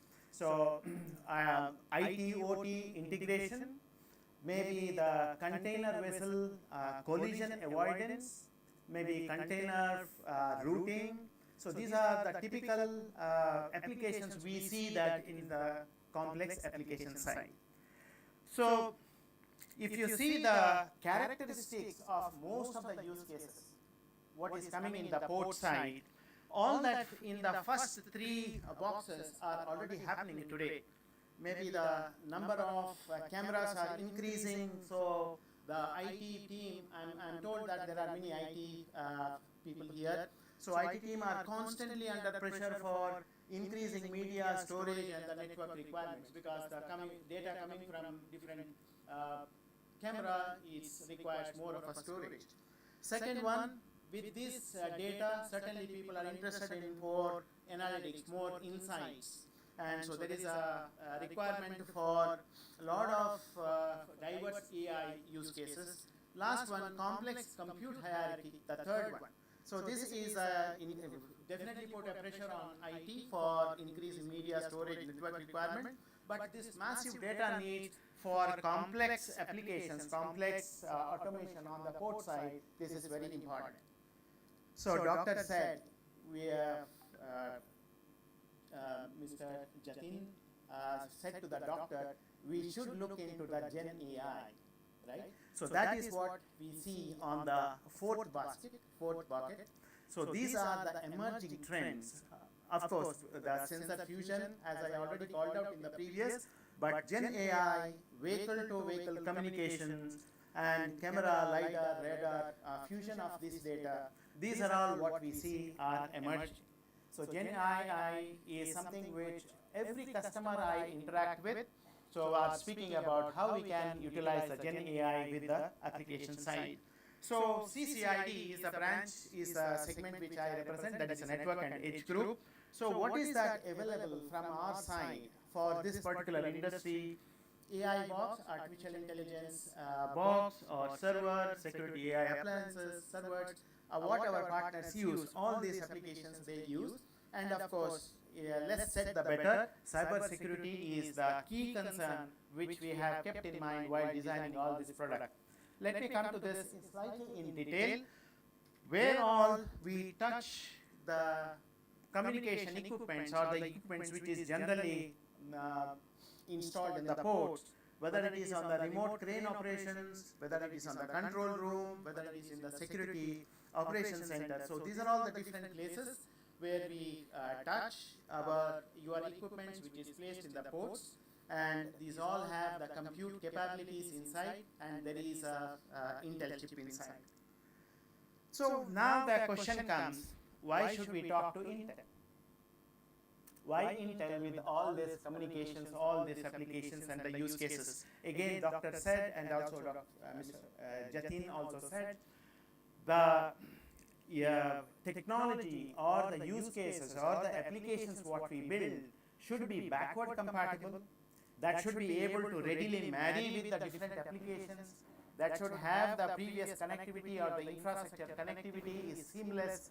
So you definitely need a partner who promotes the open ecosystem. We are not like the closed ecosystem where your Intel-based systems is available only with one partner. We are in the industry for over 50 years, and we have enabled hundreds of partners and who you can go and procure your systems from various different sources. So we always promote the open standards, So on the whether it is client or cloud or the AI and auto, edge, network, open platforms, open compute, and of course on the manufacturing side we have our x86 is architecture today available with 2 to 3 vendors, and of course we have invested over $100 billion. We have committed over $100 billion to make sure that the silicon manufacturing becomes seamless and there is a supply resiliency in the industry. So going to the next, what is an advantage you get in addition to open compute from an end customer perspective? What is an advantage you have? So we are the only company which have the software, silicon, platforms and the packaging process, all this put together and manufactured at scale, which is made available to our customers. So we have moved from our CPU to XPU. When we say CPU to XPU, it is the tailor-made silicon for different applications, which is available and which we manufacture using different packaging technologies in our factory. We also leverage the facilities from outside, but ensure that our customer demands are met. So most importantly, the another important point what I definitely like to share with the team here is we have over 13,000 engineers based in Intel India. That is what my point here on the bottom. And all these engineers are engaged with the most, the leading cutting edge products what Intel makes in all over the world. So these engineers are part and parcel of most of the products what we design. And these engineers are available for the doctor said, there has to be more of a Make in India initiative. There has to be a product which is more suitable for Indian environment. So that's why we say on the left hand side what you see, the products what we manufacture has to be long life support. Anything what you design for Indian condition or for the customized applications, it has to serve the industry for minimum 7 to 8 years or 10 years. So industry use conditions, hardware assisted security is the most important. Then of course you have virtualization, remote out of band. So all this is being given importance. So this is the kind of a one dashboard what we offer to our partners to ensure that you have the seamless when you engage with Intel based products, you engage with the Intel based platforms, you have the best of the breed of components. If you see on the top side, Cisco Fluid Mesh, what we have co-developed with the Cisco, this is the most ruggedized Wi-Fi platforms in unacceptable conditions to deploy. So we have worked with the Cisco, ensure that this Cisco Fluid Mesh is available for very challenging environment. So anything on the communication side or whether it's a developer tools, if you want to develop something of your own, you can access the developer cloud from Intel. You can test whether it is from the scratches or whether it is from, you already have a design, you can upload, you can design, you can test it. So why I am saying all this is, as we move from the current technology side to a more modern side, then we have to ensure that you have the support which is available to you, and you have the company which is backing you. So without an edge capability, 5G is more or less is not delivering what the promise said. I think most of the team members or most of the audience here, they agree. 5G requires edge capability, edge compute. And if you talk about the edge, so the edge, there are many versions of the edge from the wireless industry. Of course, the telco industry was the first one to start the edge deployment, but there are many versions. So we said, there should not be a surprises for our end partners and the customers who develop the product on edge. So we have curated one thing, we have standardized something on the what is that stack which is most recommended for edge installations. This is the curated learning which is available on the Intel website. This also have a lot of vertical integration stacks where our partners can come and they can deploy their solutions, their contents and test it. So that there is no surprise when you do from an edge connectivity, there is some homogeneous, there is some a standard platform which is available, which is virtually secured. That is most important, because security is given a big concern, big importance on the edge side. Similarly, when you have the edge cloud kind of an environment, we also have the edge AI servers, which goes for the edge side. So product leadership, where are we present? We are present from client computing, data center, network edge, accelerated compute systems, graphics, automotive, and of course foundry services. Now, before I conclude, I have just two more points. As I said, we have the ability to partnership, we collaborate with our customers, and here are some of the classic examples what I have. There is a solution which we have co-developed with Awake AI on the port management, marine port solutions. Here we have a partner, Consonant. We have worked with them very well, collaborated with them for the real-time container tracking system. There is a Tech Mahindra SI. We work very closely with that SI for developing host of solutions on the port side, and of course then Advantage. There are many more these kind of partners whom work with. They come to us, we collaborate with them, we ensure that the solutions what we develop, what they develop is optimized for the port industry. So here are some of the other icons, whether it is the ODMs, whether it is OEMs or SIs, ISV software vendors. This is a limited list of partners who we work with. One of the biggest advantage our partners see is we are present globally. We have our sales offices in 80 countries, and we are engaged with most of the port authorities across the world. And so we have the people around the world, footprint around the world, so we can bring the knowledge what we have gained from other regions and work with you to ensure that you deploy the solutions. So it is just not easy. It takes a village to bring out a very successful solutions to the market. You know, whether it is application, data platform, orchestrations. So it requires an integrations with the system integrators, equipment and device manufacturers, telecommunication providers, software vendors, and the cloud service providers. So we always recommend think big, start small, but move fast. I think doctor also said in the dignitaries on the dais, they spoke about, you know, we have to move fast. We are maybe lagging behind compared to the world, the technology adoption, but we have to move fast. But think big, start small, but go fast is the mantra. And we are promoting in a big way the Make in India initiatives. There are about 8 to 10 original equipment manufacturers have been enabled to manufacture the laptops. VVDN is one of the company we have enabled to manufacture the NVRs in India, network video recorders, and there are many more initiatives as I speak have been rolled out. So these all ensure so that you have the solution made in India, suitable for India, and for suitable for Indian standards. So I certainly request the dignitaries, there are various, I'm new to this forum.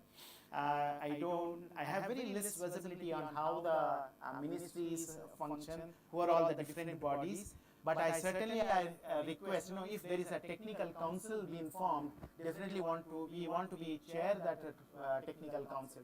We can invite the team to our Intel facility in Bangalore or outside wherever you wish to go, and ensure that you are introduced with the Intel technologies, what we promote or what we enable, what is the ability of Intel on this. So regular exchange of information on the digital time is possible, digital maritime is possible through this. We are ready for proof of concept. If you want to deploy on proof of concept, doctor said about Port of Kutch, there is a 5G, I think we are to some extent are engaged. And there are ready market-ready solutions which we publish. There are RFP-ready kits which we publish. And doctor also spoke about the Verizon and Nokia being not able to present here. They've been invited. We already have the e-book with Verizon and Nokia on the 5G deployments in one of the ports. So such kind of e-books we publish, you can get more knowledge about what others have done, how they have done. So this is the host of products you as you buy. I think if you have bought Intel laptops, every now and then you see a lot of different stickers, but I don't want to speak more on that. And with that, I think I am well within the time of 22 minutes. So I can give back 5 minutes, 8 minutes for Q&A. Let me know. If anybody has any questions, it's an open mic session. If anybody has any doubts, difficulties regarding his presentation, yes, sir. Good morning, Raghuveer. Thanks a lot for this presentation. You mentioned in your speech that the 5G has not met with the success that you expected. So 5G itself is quite new to us. So if you can briefly throw some light, what was the expectation and what is lacking in 5G import sector? Thank you. I'm not an expert on the 5G, and I know this forum mainly focuses on the 5G side. So one of the important point, as the dignitaries mentioned, the spectrum access is still, I think it is not openly available for everyone. So within Intel, we also wanted to apply for the spectrum for our own POC and the testing standards. I think it is more than 2 years we are still waiting, and there are some process and steps what we have to follow. And more when people will get an access to 5G to test and develop and all that. Like for example, if you want to come and you want to try your application on 5G, we should have a 5G setup ready in our campus so that you can seamlessly try whether this kind of an applications work or not. That is one from a overall environment side, which is unknown. And from a technology standpoint, people still are able to find out what are the other applications and the software components which can be bundled with 5G to get the best of the use cases for the end customers.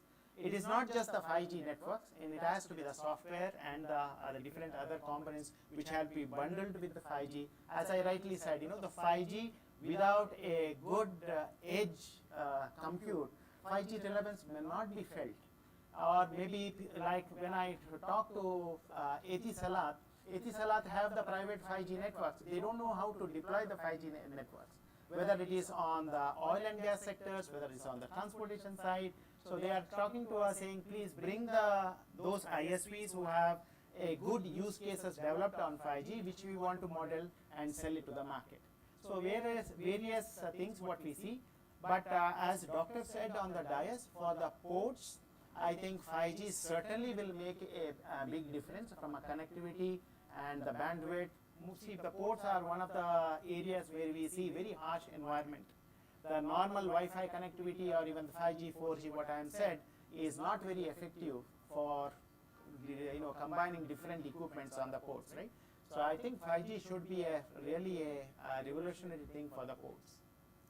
Thanks, Raghuveer. I also think so. It's more of a spectrum issue right now because a lot of hope is there for 5G. Yes. Thank you. Yes. And let us know if we can. Certainly, we will maybe getting a private license in our campus, and we would definitely promote some of our ISVs or the port authorities to come and test their applications.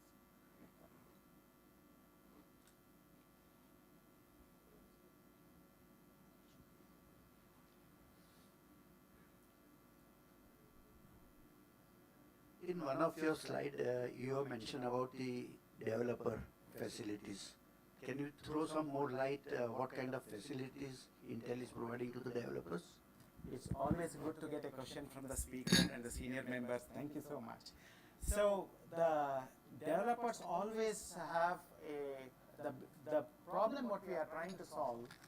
In this, India is, from a developer standpoint, one of the biggest ecosystem, India, right? And always the problem what they have with the developers is the access to the resources. And once they have the access to resources, they don't have the access to the best known methods. They don't know the best stack which can be used for development. So how we want to promote the developers is we can give an access to the developer cloud, where you have the selection, where you have the choice of selecting different platform, different architecture platform based on what your requirements are, based on your applications are. and also there is a support system which is available in case which you are challenged with development. So this is the immediate thing what we offer, and there are other programs, like there are partner programs, there are different programs what we offer to ensure, basically to enable the industry with the use cases and the technology. I hope I answered your question. Yeah, but is it a paid No, it service? is, no, it is not paid. Okay, great. It is freely available to all. Okay. Thank you. Hello. Yes, please. Yeah, Ravi, your presentation was really good. Thank you. The question is, you mentioned about the 5G for the enterprise or the private parties. Have you come across any organization in India or maybe in the Southeast Asia where it has been perfectly implemented and the return on investment are quite measurable? Yeah, so this information I don't have, sir. Many of the enterprises whom I have come across, they are all talking about or in the planning stage of a 5G, but effective rollout of use cases based on 5G, I have not come across recently. But of course, on the transportation side, I have seen, that is roadside units on enabled on 5G for traffic intelligence, incident management and all that. Ports, yes, Verizon, Nokia, we have implemented in port of Utah, where the 5G based deployments are done. On the enterprise side, I think I don't have that information. Maybe I can get back to you if you can. Yeah, and there is in case there are any questions, in case there is email, in case I am late in answering, there is someone on the expert will definitely answer the question to you. So marine@intel.com. So you can please post your questions there, and this will be answered. We have a final question here. Yeah, one more question, please. Very good morning to you. Very eye-open technology what you have shown. Just I wanted to have some clarification from you. You have spoken about some edge computing, but about like perspectives in our environment. Do you suggest edge computing is better or cloud computing is better? Because we really wanted to implement that AI technology and also IoT technology for various applications. So in that perspective, do you recommend cloud computing is better or edge computing is better? I wanted your suggestion. Thank you. So we recommend edge computing based on the use cases you develop. How fast the response should be, whether you need the real-time knowledge of the use cases which you want to develop. There is always few microseconds or maybe a little bit of a seconds delay for your decision making when you transport your data from the field to cloud and back to the field. But if you really want, if within a microsecond you need your actions are visible to you, the decision has to be instantaneous, which is very critical applications. For example, I give you an example of intelligence at your signal on the road. The people can't wait for the signal to go back to cloud, get processed and come back. The vehicles are moving at very fast. You need instantaneous decisions.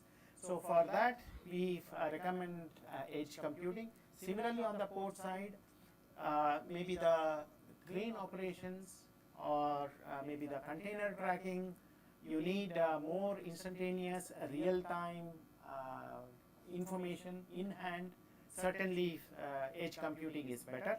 More and more people, see, when I say, one of the data points says, more than 60% of the data throughout the world by another 6 years may be processed at the edge. This is the data point what we have. So that means people are seeing more beneficiary, they are the beneficiary of edge computing. So based on that, they deploy these solutions. Fine, sir. Thank you. So if any other questions, I know I'm up on the time. Thanks once again for giving me the opportunity to speak. See us more from the enablers, not from the direct solution providers. We can bring you the solutions with the help of the partners. Any questions, you can please write to Marine. Our experts will write to that.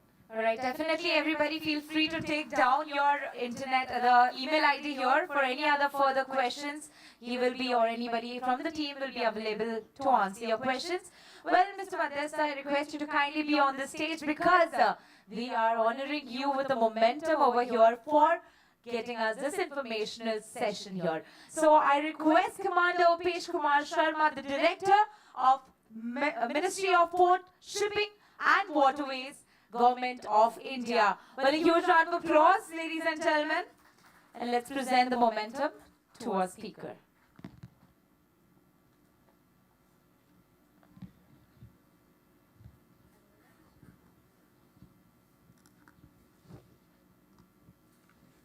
Let's have a huge round of applause, ladies and gentlemen, for our speaker and such an informational or informative session here.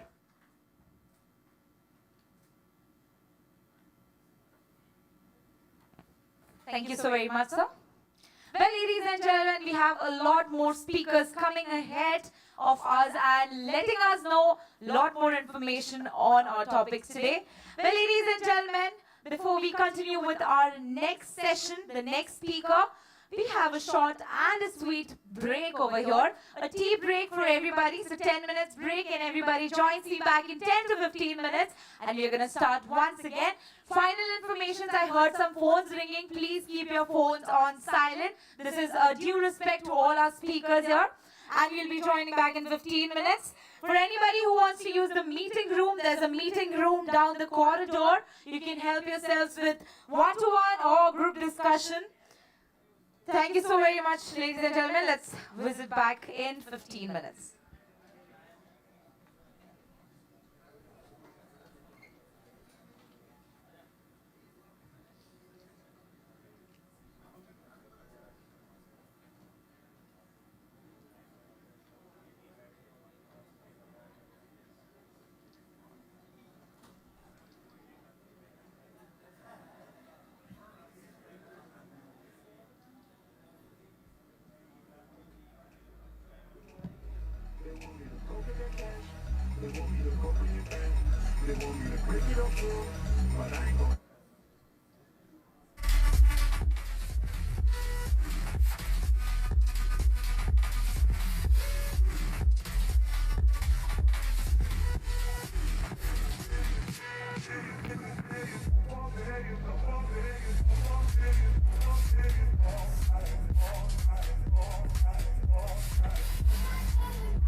check.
All right, once again, a very, very good morning to one and all, requesting everybody to kindly grab their seats, and we are going to begin in next 2 minutes.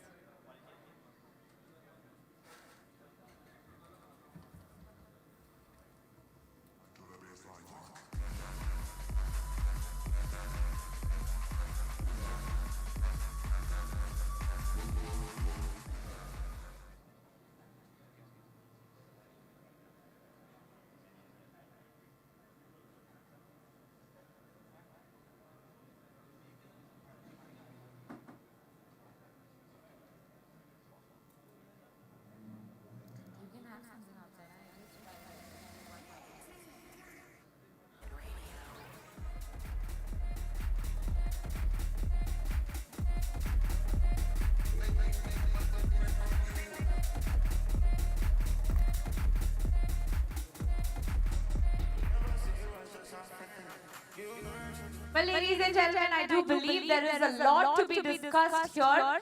We will be having separate sessions for you all. There is a meeting room where you can address, the speakers can address your questions, queries, and you can have a one-to-one meeting at the Zuari Conference Hall.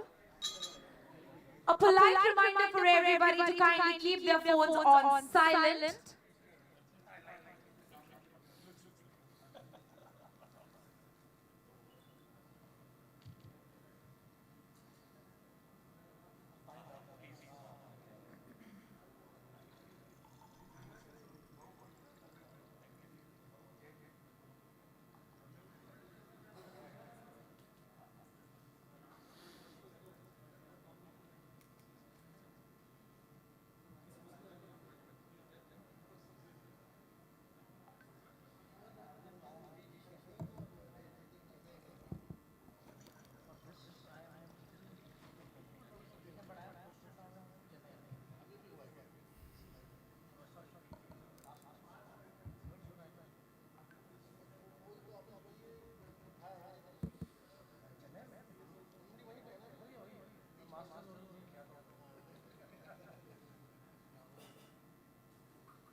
Well, ladies and gentlemen, once again a very, very good morning. And finally, चाय नाश्ते के बाद देखते हैं आज इस सुबह इस दिन की एनर्जी लेवल क्या है. तो मैं कहूँगी हाउस द जोश, और आपको पता ही है रिप्लाई क्या होने वाला है.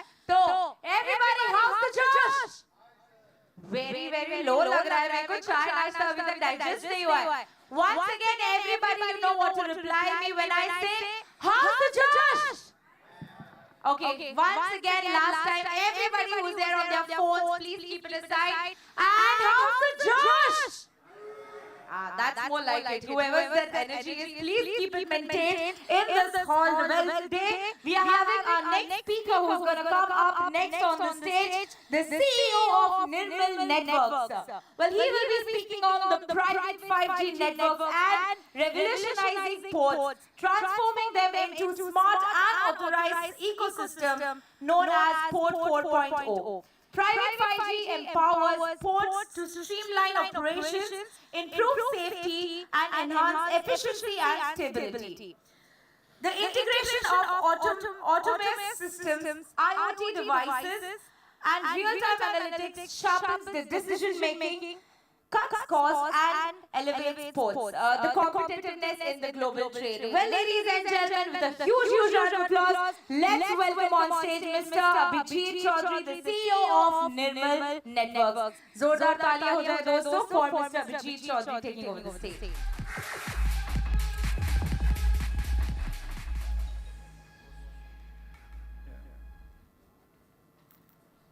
Hello. Good afternoon, everybody. Well, it's not Nirmal, it's Niral Networks. So, respected chairperson and Mumbai Port Authority and respected Chairperson Marmagaon Port Authority, DGCL and Director Sir. So it's an honor for us to be part of this event and talk about what we what can be done in port, especially what I think we call smart ports or port 4.0, right? People are talking about industry 4.0, but then mining 4.0, and when it comes to port, it becomes port 4.0, like digitization and automation of the port. So I would spend some time talking about that and how private 5G can play an important role. And I'll probably share the journey of 5G, then what is private 5G. I mean, Dr. Vinod has already mentioned in brief and actually given real use cases of what it is. But I'll try to go a little deeper into that. And then finally, what we as a company are doing at Neural Networks, an indigenous private 5G company out of India, from Bangalore.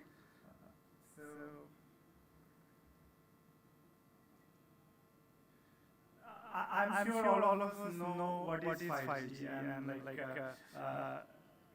some of them. I mean, Airtel and Jio have already started deploying 5G, but lot of us may not know that every 10 years a G comes, 3G, then 4G, then now 5G, then another 10 years 6G. But when it comes to 2G or 3G or 4G, it is still a evolution. Every 10 years we are trying to evolve the technology and make it a little better. But when it comes to 5G, right, they also talk it's a revolution. It's not evolution, but it's a revolution. Why it is called revolution is that while 2G, 3G and 4G was only about connectivity, like how we as a person can talk to another person. That was the main aspect. Connectivity and connecting your consumer devices through mobile phones, like the apps that we use. But when it comes to 5G, it's more about people-to-people connectivity, or it's about machine-to-machine connectivity which can be used in businesses. No more about consumer connectivity, but enterprise connectivity. It talks about digitization and automation, etc. And how it is done, and is that if you see the peak rate, the throughput we talk about in 5G, this is what is published by GSM. We have not really theoretically reached that rate by 5G, but nearby. It talks about 10 Gbps throughput. So it's basically connecting and getting a throughput using your mobile phone. So that is a consumer kind of thing that we use. But there are many other things which comes, like reliability, like 99% reliability. It is not like if I have an app, right, like Ola app. If I miss to, I try to get the book, connectivity goes off, then I can again book, like I can restart the app and book, right? Reliability is not that important when it comes to till 4G. But in 5G, the reliability is important, 99.9% it talks about, because then your machines are getting connected, your industrial machines, your operation data is getting connected. So that time, the reliability becomes super important. That your downtime is not in industry we don't want any downtime. That's the requirement, right? So that can be done by reliability, reliable system. Then low latency. We talked about real-time data. We should be able to real-time report data, right? That means low latency. I think we had talked about cloud and edge, and I think my previous speaker had talked why edge becomes very important and why 5G and edge is a marriage. Because of real-time, right? Like for example, a video and like cameras, right? 4K cameras can generate 25 Mbps of data. And in typically a mine there are 100 cameras. 100 into 25 becomes 2.5 Gbps data. So 2.5 Gbps data you send to the cloud to process. It has to be processed on the edge in real time. And based on that you have to take a decision like stop the system or move the system, move on right. So reliability and then low latency, these are some of the bases why 5G is called a revolution, not only a revolution. So yeah, I mean that is something that I wanted to like start with, and how it is different from 4G. And when it go to the use cases, I mean, that's mainly if you see the first part, EMBB, which is about like network throughput. Here are some of the industrial use cases. I'll be more focusing on industrial. I'll not cover the what is actually done on the consumer side because that's the theme here. So when you want to do like video monitoring, I gave an example like 2.5 Gbps. You need a network which can do that. Only way to send 2.5 Gbps data of video is through fiber. Or you have to use 5G. You cannot use Wi-Fi or probably over a longer distance, you cannot Wi-Fi for that kind of throughput. Similarly, we are talking about AR, VR, some of the use cases that was covered in the previous session. All of them would need real-time connectivity, mobility. You are moving the drones, or for example, the autonomous vehicles or the vessels. They are moving, right? So you cannot put a fiber. Fiber can give high throughput, but fiber doesn't provide mobility. So when mobility is needed, you need something wireless, and also you need high throughput, high latency, low latency. That means real time. So that is exactly the use cases that private 5G can provide. Sorry, 5G can provide by default. So the use cases that we talked, I think we covered about complex use cases, is really feasible using 5G because it has mobility, it has wireless, it has high bandwidth, it has low latency. So these are the things which are needed to create a really like use cases which are needed for industrial sector. I mean, I'll deep down to technical. Like one aspect is the low, like the high bandwidth that private 5G provides, 5G provides, which can go into Gbps through your mobile phone. Then other part is the reliability and the low latency, which is required for industrial, like any industrial use cases or application. The kind of latency that you can get on a 5G network ideally can be 1 millisecond. So 1 millisecond is the kind of latency you can expect that the machine talks to the server on the edge and returns back within 1 millisecond. So that is the kind of latency through which you can run a real-time application or operational application, right, for the machine. And then the third is MMTC, massive machine type communication. What it means is that, like typically we are talking to an oil and gas, right? They were telling that within the refinery they have almost 1 million devices, sensors to be monitored. So that is not possible using Wi-Fi or any other technology. You have to use a technology what 5G provides, where they ensure that you use less, like whenever sensor, you send very less data, but you continue to send, you want the battery power to last for 10 years. So then how much wireless you should, like how much wireless radiation you should emit should be very less, and only when needed. So that kind of like radio algorithms are much more efficient in 5G. And mobility, of course, is there. So these are some of the industrial use cases. I mean, we have already covered like drones, or industrial automation, AGV, autonomous guided vehicles, sensor networks, wearables, and we'll cover some of them which are very relevant to port in the coming sections. But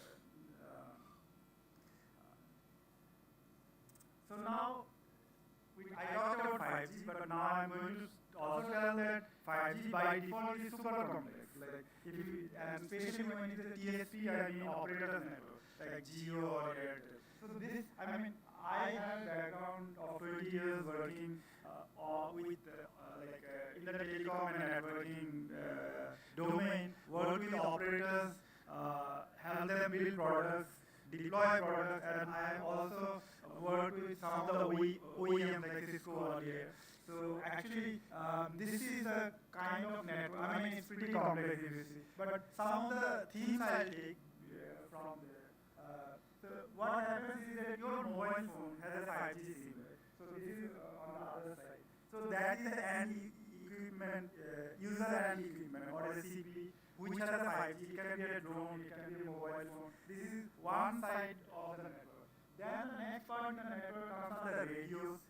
That is the towers which are put across the entire city, Goa or Bangalore, etc. So these are radios and the mobile phone wirelessly talks to the radio towers, right? Which is the nearby tower. And whenever you are moving on a vehicle, the handover happens to the next radio which is nearby. So this is the typically access infrastructure or the wireless infrastructure that you really see. But there are a lot of other networks like routers, front door gateways, etc., which the operator uses. Every now and then you may see they are laying down fibers across the area because and they want to extend their network. And they have to connect all these routers, switches, and in 5G now we talked about edge plays an important role. So operators are also looking to set up edge cloud in between their network. Well, it's not really done by most operators, but with time they will be doing that. Now at the end of the other, so from the radio to something called the operator's data center, this part with router switches which I am showing with fiber, that is called the backhaul network. So access network, which is a wireless, then you have a backhaul network which can be fiber or it can be wireless, etc., which takes the 5G radio traffic till the data center. And the data center is on the other side, like before the internet, the cloud. That is called the packet core.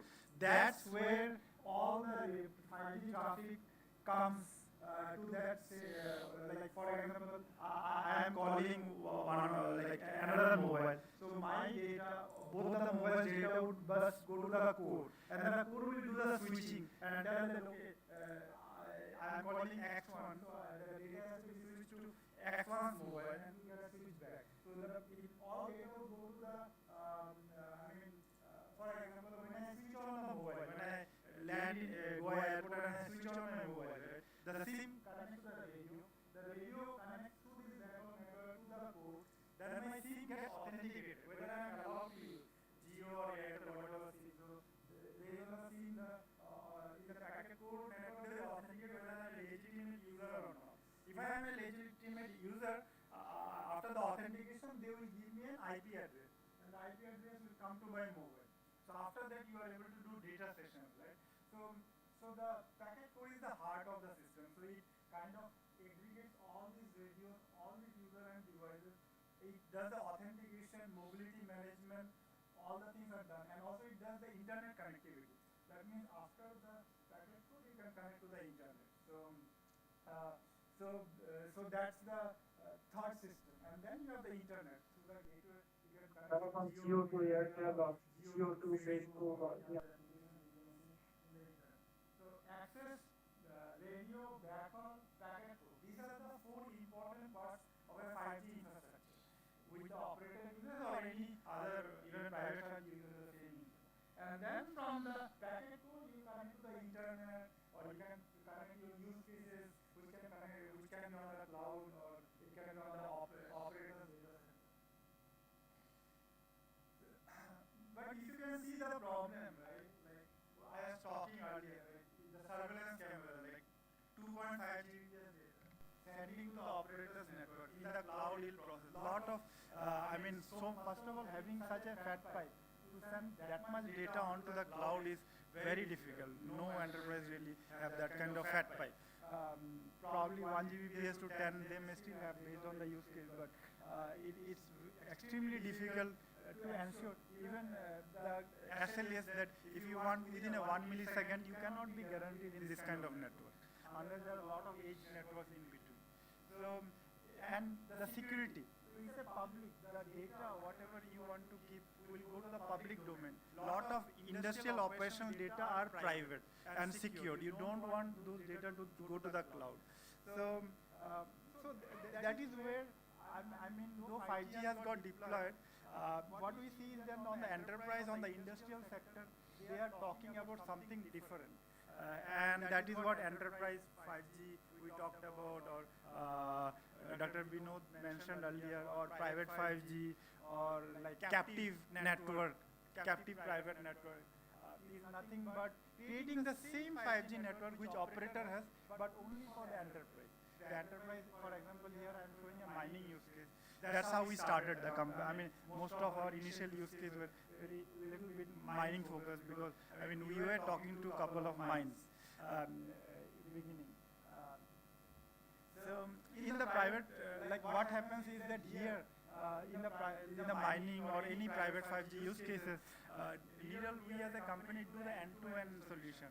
We give the SIM, so the SIM, for example, if we deploy in Marmaga, so the SIM can be like, it will not be Jio or Airtel, it will be a Marmaga SIM, or we will give that SIM. So everything is controlled, it's secured, right? All the drone devices, all the mobile phones, all the vessel tracking system, everything will have a SIM, which will be our SIM, which will be controlled by the port, right? And that infrastructure, all the radios in operator network, operator will dictate where they are going to put the towers, etc. But in this, when you create a private network, like in the port, you can dictate where you need the, like where you need better operation, you put more radios, somewhere you put small radios, large radios, all those radios will be deployed within that port. And then all these radios would connect through fiber or etc. to the packet core, which can be a computer room within the port itself. So there you can run the 5G packet core as well as some of the edge compute platform like video processing or analytics, AI,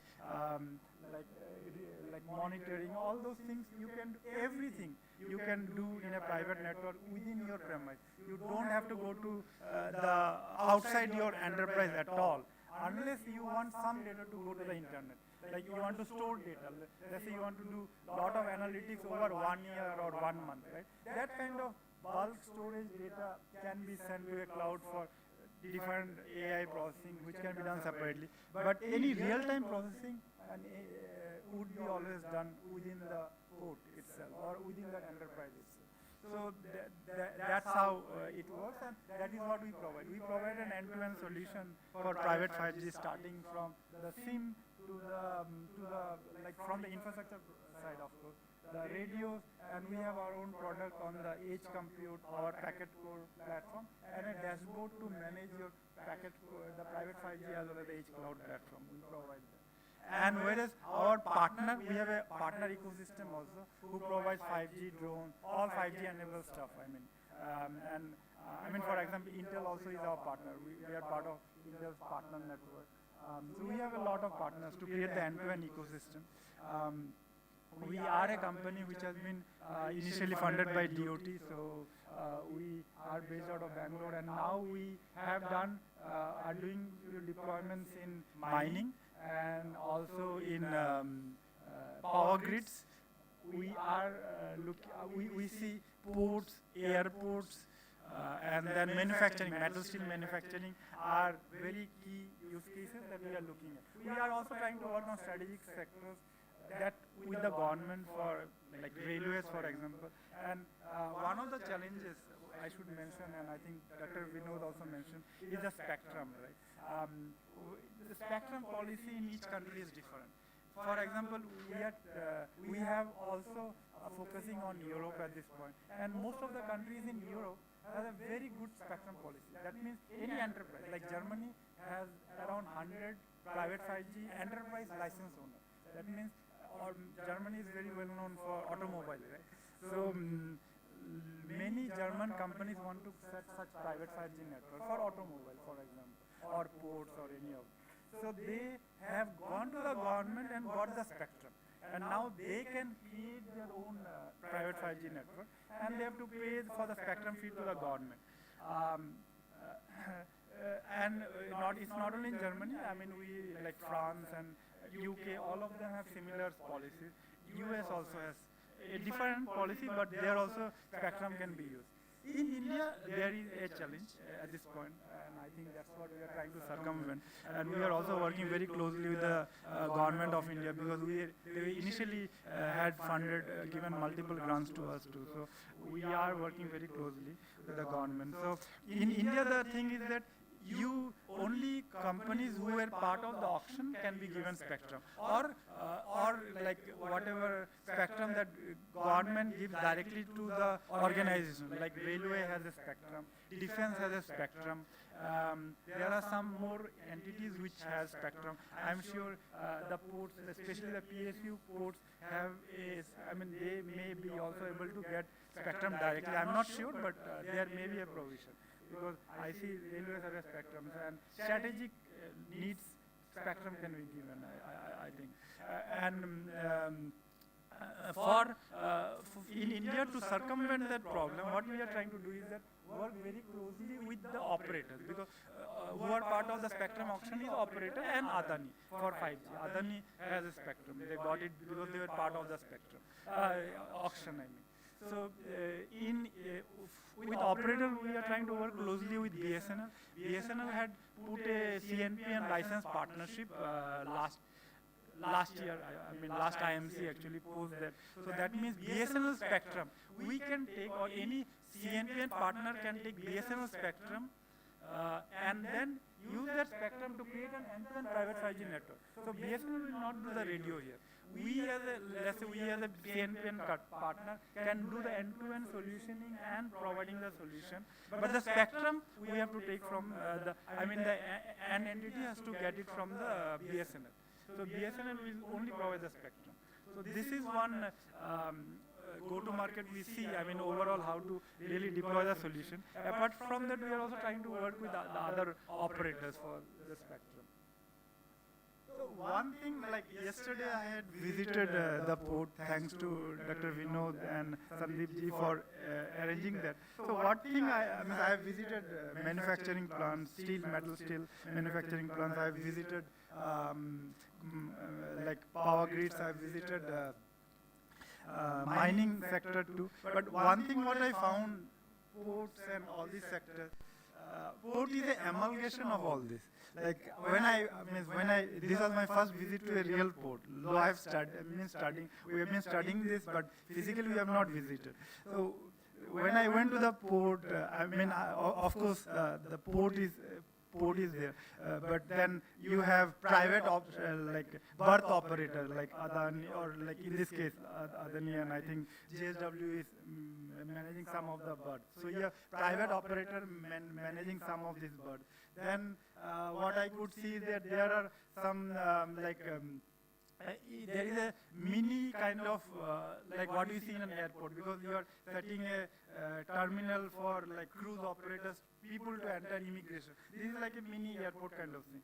Then while studying manufacturing, what I saw was that there is a nitrate or ammonia nitrate, some plant is there, and near to the port. Then there is a petroleum storage near the port. So like oil and gas.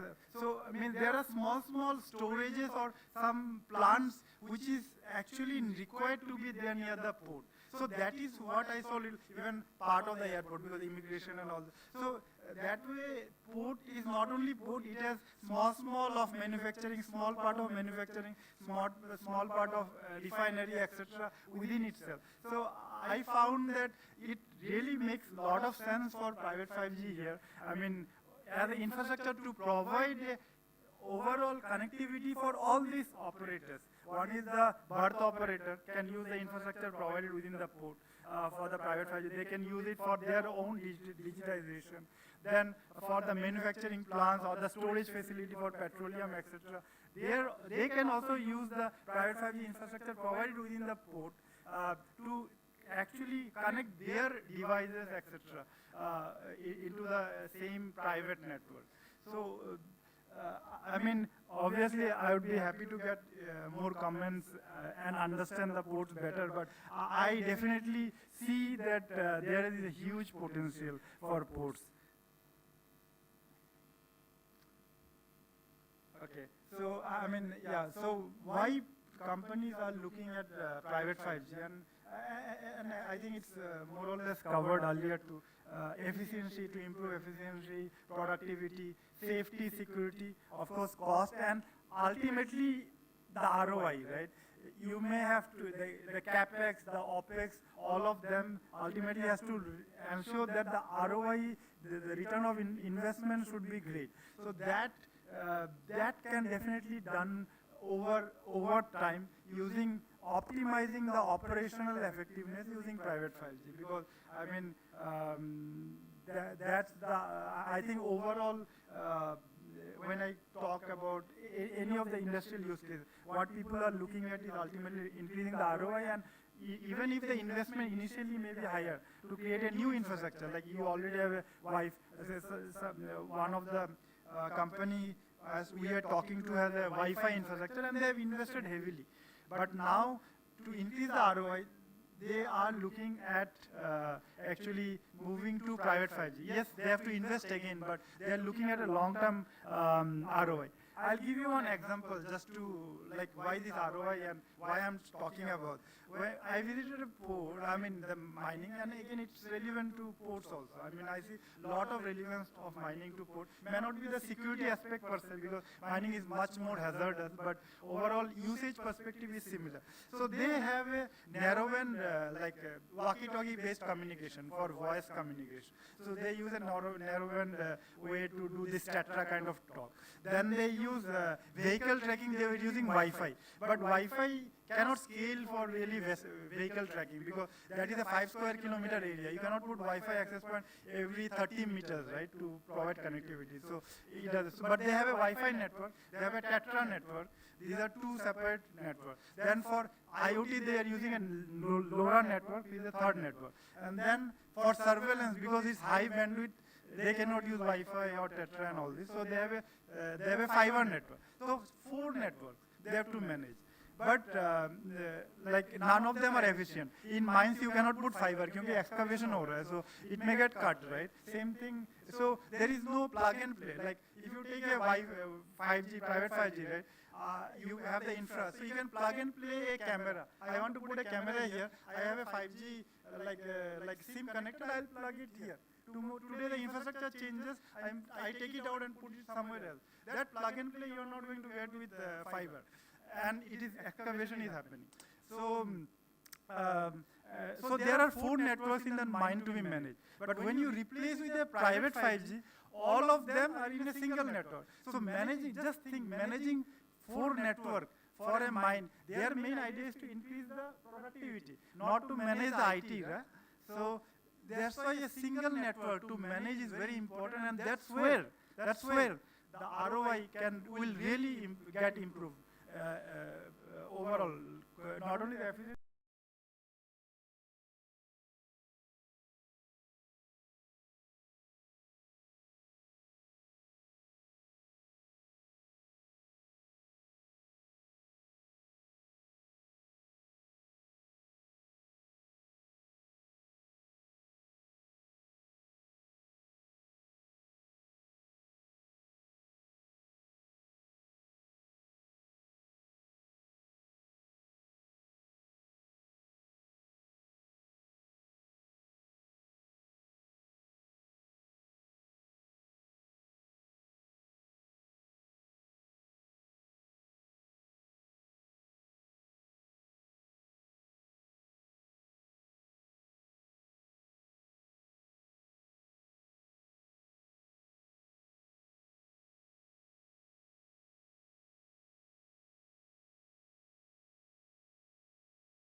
vessel tracking, all the use case applications can actually reside on the edge cloud on the same place.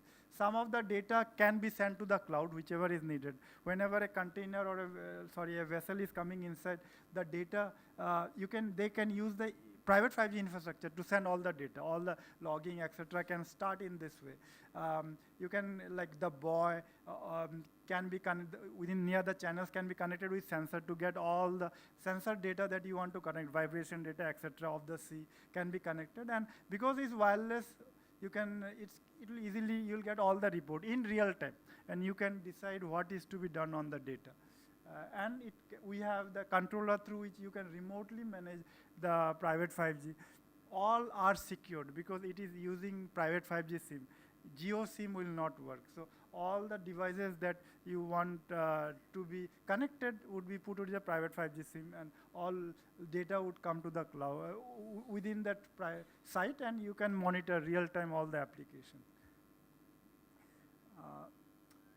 The private 5G use cases, I mean, all are known, but for example, the mission critical voice video communication, person to person and group communication, then in ship, across vessel and port to ship communication, berth operator plug and play communication infrastructure can be provided. I think that is extremely important because a lot of times you give the berth to other operators who can manage it. So if the private 5G infrastructure can be provided from the port, then the berth can use that. In fact, it can be a revenue model because they would be paying for that on a monthly basis for the private 5G infrastructure. And the automation, like security, opening the automation of the barrier, vehicle, then video, like number plate detection. For some of the cargo, I saw that vehicles are coming from outside. Like everything may not be running on the conveyor belt. Some of the cargo goes locally and trucks are coming. So number plate detection, can all those things, and based on that, if the number plate is secured, open the gate, all those can be wirelessly done on a private 5G network. Right? So this, I see huge potential just being one day here, yesterday. And our team has also done a lot of research based on that. These are some of the use cases that we really see it can make an important impact. Even the tracking of cargoes, like let's say a container tracking, of course, that is one part, but the cargo tracking also, like vehicles, finished goods are coming, you want to track them, drone can be used with cameras to actually do a QR code, sensors, etc. Yes, it needs a lot of evolution. We cannot start with a complex application to start, but even simple application can be a good starting point, and that's what we are doing in mining also. We have to first see which are the easier applications, then we can go to complex. This is like our real blueprint where multiple ports can get connected and can be monitored from a single place. Like the private 5G will be there in each of these ports, but configuration, management, some of the data that you want to go to the cloud or centrally stored can go to the main like storage, the port storage for all the ports can be stored. But each port would have their own data also, but the data that you want to store over long time, like I think there was some conversation on that, can be stored on a central place, and also it can be managed, monitored, each of these sites through our controller. Our competitive differentiation here is that we provide a single dashboard to manage 5G network and the edge compute platform. And because we work closely with the use case providers, even the use case, some of the use case running within the edge cloud can all be managed from a single dashboard. So that, I think, even some of the bigger OEMs who are very focused on operators network doesn't have this kind of differentiation, which we are trying to bring. And this is something we are also learning, talking to other customers on this space. Some of the industry recognitions we have got, from India as well as globally. We have been mentioned by IDC, which is a US research firm, research and market, for some of the disruptive technologies we are bringing in private 5G, especially on the industrial sector.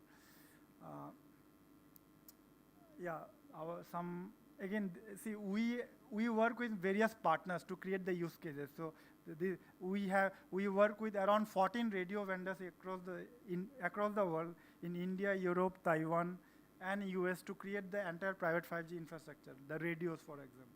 And the use case partners are also mentioned.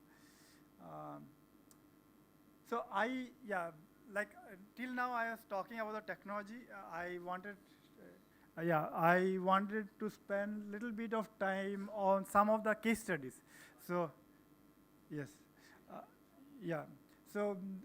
These are like some of the ports, like around what we have done is that I'll run a little fast now in the interest of time. So there are around 8 or 9 ports in Europe, and this data I've taken from European 5G Observatory on some of the ports which are doing private 5G deployments. And one of the case studies is what Port of Tyne is doing in UK. They have started private 5G with the idea to use autonomous vehicles, survey drones, smart surveillance, voice video calls, fleet management, and also AI and AR VR. So these are the main ideas. I'll share my slides. You can go. What they figured out as part of the case study and what they have done is like the plug and play infrastructure which private 5G provides, where device can be easily connected, is an important thing. Real-time operational data and decision making was important to them. Voice video communication, etc.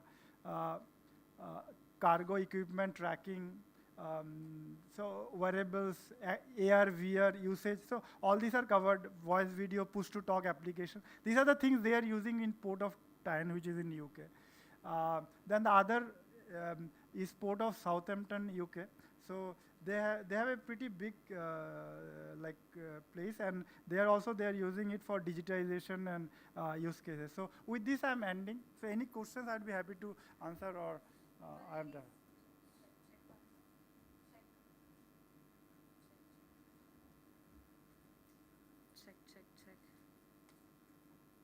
Check. Well, ladies and gentlemen, that was Mr. Chaudhary. Can we have a huge round of applause for Mr. Chaudhary here? From Neural Networks. And ladies and gentlemen, we have a token of appreciation to be presented to Mr. Chaudhary and Neural Networks. I would request Shri Rajiv Jalota ji to kindly come ahead and present the token of appreciation to Mr. Chaudhary and Neural Networks.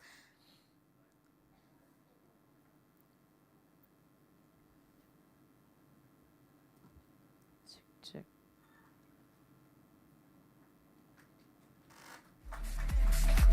Let's have a huge round of applause, ladies and gentlemen.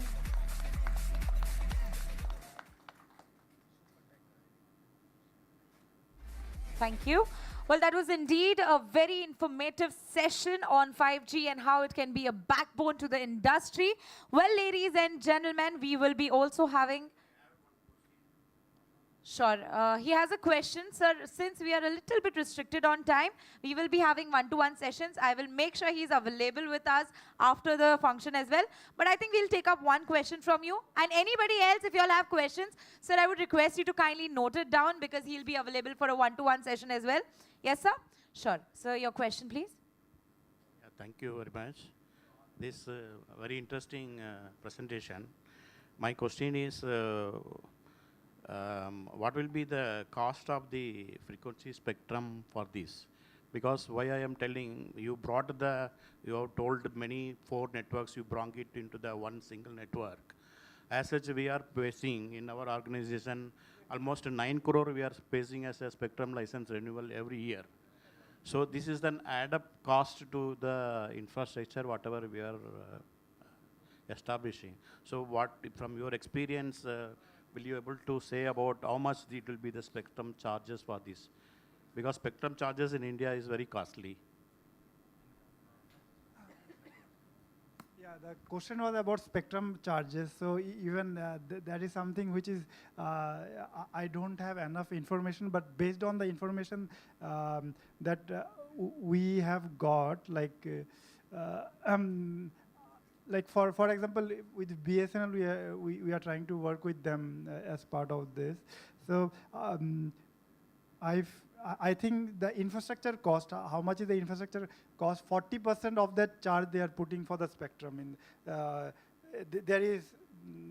is a kind of thing which is happening like that, and it has to be paid. Yes, the charge of the spectrum is on the higher side, but I guess they are trying to work out how best to kind of accommodate that. That is not fully clear to me, because the spectrum, one thing where we enable but we cannot directly do is the spectrum, because the spectrum, the government will, or the BSNL will directly talk to the end customer.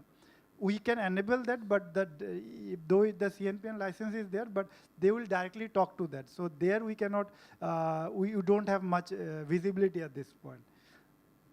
Thank you. Well, thank you so very much. Well, the team will be also available for any further questions ahead of this meeting. Moving on to the next speaker of the evening, well, we have Mr. S.N. Sachin taking over the stage. Up next, the Indian manager for IDEMIA. Well, ladies and gentlemen, before that, we will be having yet another speaker. I'm so sorry for the confusion.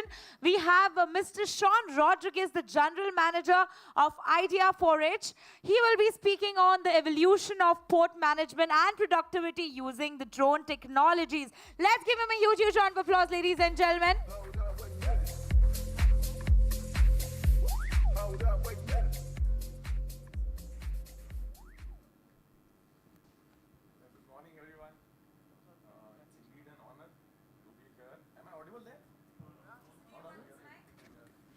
Is it better?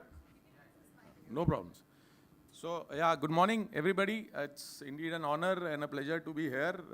And thank you to Mr. Rajiv and Dr. Vinod and all the people from the MPT which is here. And, you know, obviously it's something which it's interesting learning for me also to understand how the ports function and what are the challenges. So I'll quickly start because I don't want to go beyond the stipulated time, and I don't want the coordinator to come and push me out of this place. So just quickly telling you something about Idea Forge. You know, so we are, you know, today is the day when everybody wants to make a drone. I think there are now 280 companies in India which are making drones. Idea Forge, unlike others, has been there since 2007. So it was started by a batch of 3 bright IITians in 2004, based out of IIT Mumbai. And they won an event called a Robocon. It was an international fest, technology fest, and there were international participants from various universities across the globe. They won that fest and they got funding from India to create something on robots. So instantly it was autopiloted robots. How the idea of Idea Forge came in was when the Mumbai 26/11 attacks happened, and they saw a lot of NSG guys getting hit, police guys getting hit, because, you know, the only surveillance mechanism they had autopiloted was, there was nothing autopiloted, but it was helicopters, and we didn't have any kind of helicopters which could get too close to these hotels. So that's when the people got an idea that why don't we create a drone with an autopilot, which can look inside and can help surveillance. And that's how Idea Forge came into play, and it came into existence. So obviously we've got a few companies which are now supporting. Idea Forge is now the largest company in India in terms of micro and mini UAVs. I'll talk about what micro and mini is, but just for the audience, the kind of clientele we are working with, obviously we've got the largest ever contract in the globe for mini UAVs in 2018. It was around 3,000 UAVs for the Ministry of Defense. Obviously, we are also doing a lot of work in surveillance, border, mining. We're doing something with the law enforcement. We're doing with the forest. And now we're doing a lot of solutioning with partners. So like, you know, you can see a few partners we're working with. You know, Esri is one of our partners we work with. And we've got Galaxy. Obviously, we will be happy to connect with a few giants I see here who've come. And obviously, there are a lot of IPs and events which we've done. So, you know, a few of the major players we work with are listed here. They're not the only ones, but then a few of them which I thought are important we are trying to do. Before this, you know, I'll just quickly take a minute to talk about the kind of drones. So for the understanding of people, so today the drone industry in India is split into a few places, and globally if you see, there's something called a nano drone, which is 250 grams and below. So which basically will have a range of around 1 kilometers and is primarily used for indoor kind of surveillance and detection. And you also see that in a lot of Hollywood movies. It's used a lot in the CIA, the Russians. It will enter areas inside, indoors, outdoors, will do very close kind of surveillance, will also give you a lot of inputs on very small miniature kind of objects inside, and then can also be used as an explosive. So that is around 250 kgs. There's something called a micro, which is 250 to 2 kgs, which basically is into small time surveillance, which is up to 2 kilometers and around 30 to 40 minutes kind of flying time, and which will have small kind of payload, some small cameras, day and night cameras probably, and which will obviously have limitations in terms of how much it can fly. Most of it is outdoors, and then now we have the range which the DGCA also talks about. It's primarily 2 kgs to 25 kgs, which is what we call as small UAVs or mini UAVs, whatever you like to call it. These are primarily the ones which are used across in our country and globally, which is for mapping, for surveillance, for doing a lot of things like, Abhijit also brought out in mining space, in agriculture, in forest. And then obviously it depends on the kind of payload using. And there's something called 25 kg and above, which is, we call it now in the segment which is into logistics. They're also into long range surveillances, which is in the category of HALE and MALE, which is high altitude long range and medium altitude long range. Those are primarily used by the Ministry of Defense, the Navy and the Air Force and all. So, I mean, I think this is what I wanted to bring out, which I also learned, primary operations of the port, which are there, as can be seen. I'm sure a lot of people are aware, but for me it was also a new learning. I'm sure Abhijit and someone like us, who try to understand how ports function. It's not as simple as it appears. It's pretty complicated. So these are the primary functions, I'm sure most people know, and these are some of the admin or secondary functions. So there's a whole lot of functions which are being done by the ports. And, what we see as primary challenges is what are listed here. I'm sure Dr. Vinod and the others will have a better understanding, but from what research we did and we understood about how ports function and challenges, high turnaround time is a major challenge. Globally, we have, somewhere below 1 day or 24 hours. In our country, it is somewhere between, 1 to 2 days. Some of the ports are obviously less. We have a problem of congestion, low transport modal mix. Obviously, multiple modes of transport is a challenge in a lot of our ports. Infra and technology is obviously a challenge. Right now it's improving, but berthing facilities, again, it's related to infra.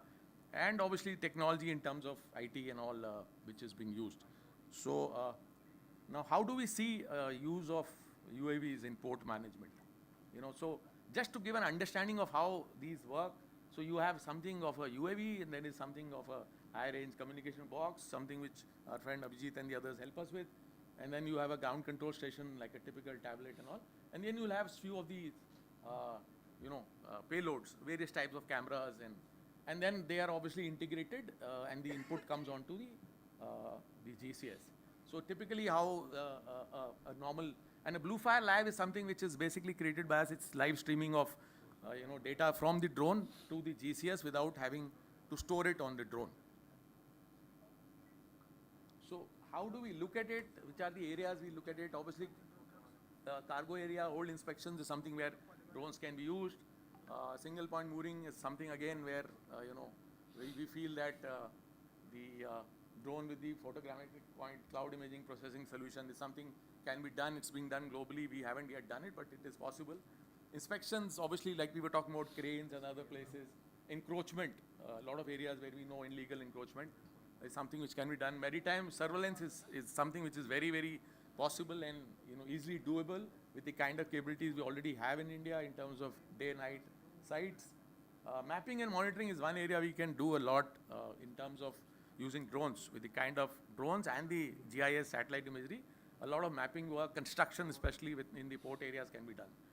And there's last which I want to talk about is something called an emergency response team, which is the ERT, and any kind of incidents which happens closer to the port. You want, emergency response in SAR is something where a drone can really, help. Something we are also looking at is obviously logistics, and I'll talk about that as futuristic application. A lot of logistic works and movement of stores from the port onto the ship in terms of their spare parts, documents and all can be done without using smaller vessels. A few of these cases, like I talked about maritime patrolling, is something we've talked how it can help. The left side is the conventional methods which are being used, and obviously on the right side is how we can do using drone solutions. It has a lot of relevance and importance, and it will really help, in terms of how the drones can actually, and with the kind of ranges we have got up to 25 kilometers, with 27x kind of zooms, night cameras, you've got now the SARs and all coming in. So I think there is a huge possibility in terms of patrolling, which one can do. Mapping and monitoring, like I brought out, is something which can be done using drones. Now we've got fully autonomous flights, we've got onboard cameras, can be integrated with GIS platforms. A lot of construction and mapping part of the ports can be done. A lot of encroachment and change management of areas, because there are large areas of ports, and some of them obviously get occupied illegally. So a lot of that can be monitored through drones. Emergency response, I think, is something we definitely feel that it has huge potential, the drones. Like you see in a photograph, something which falls into the sea, could be an aircraft, could be some of the cargoes, vessels, some of the people on board.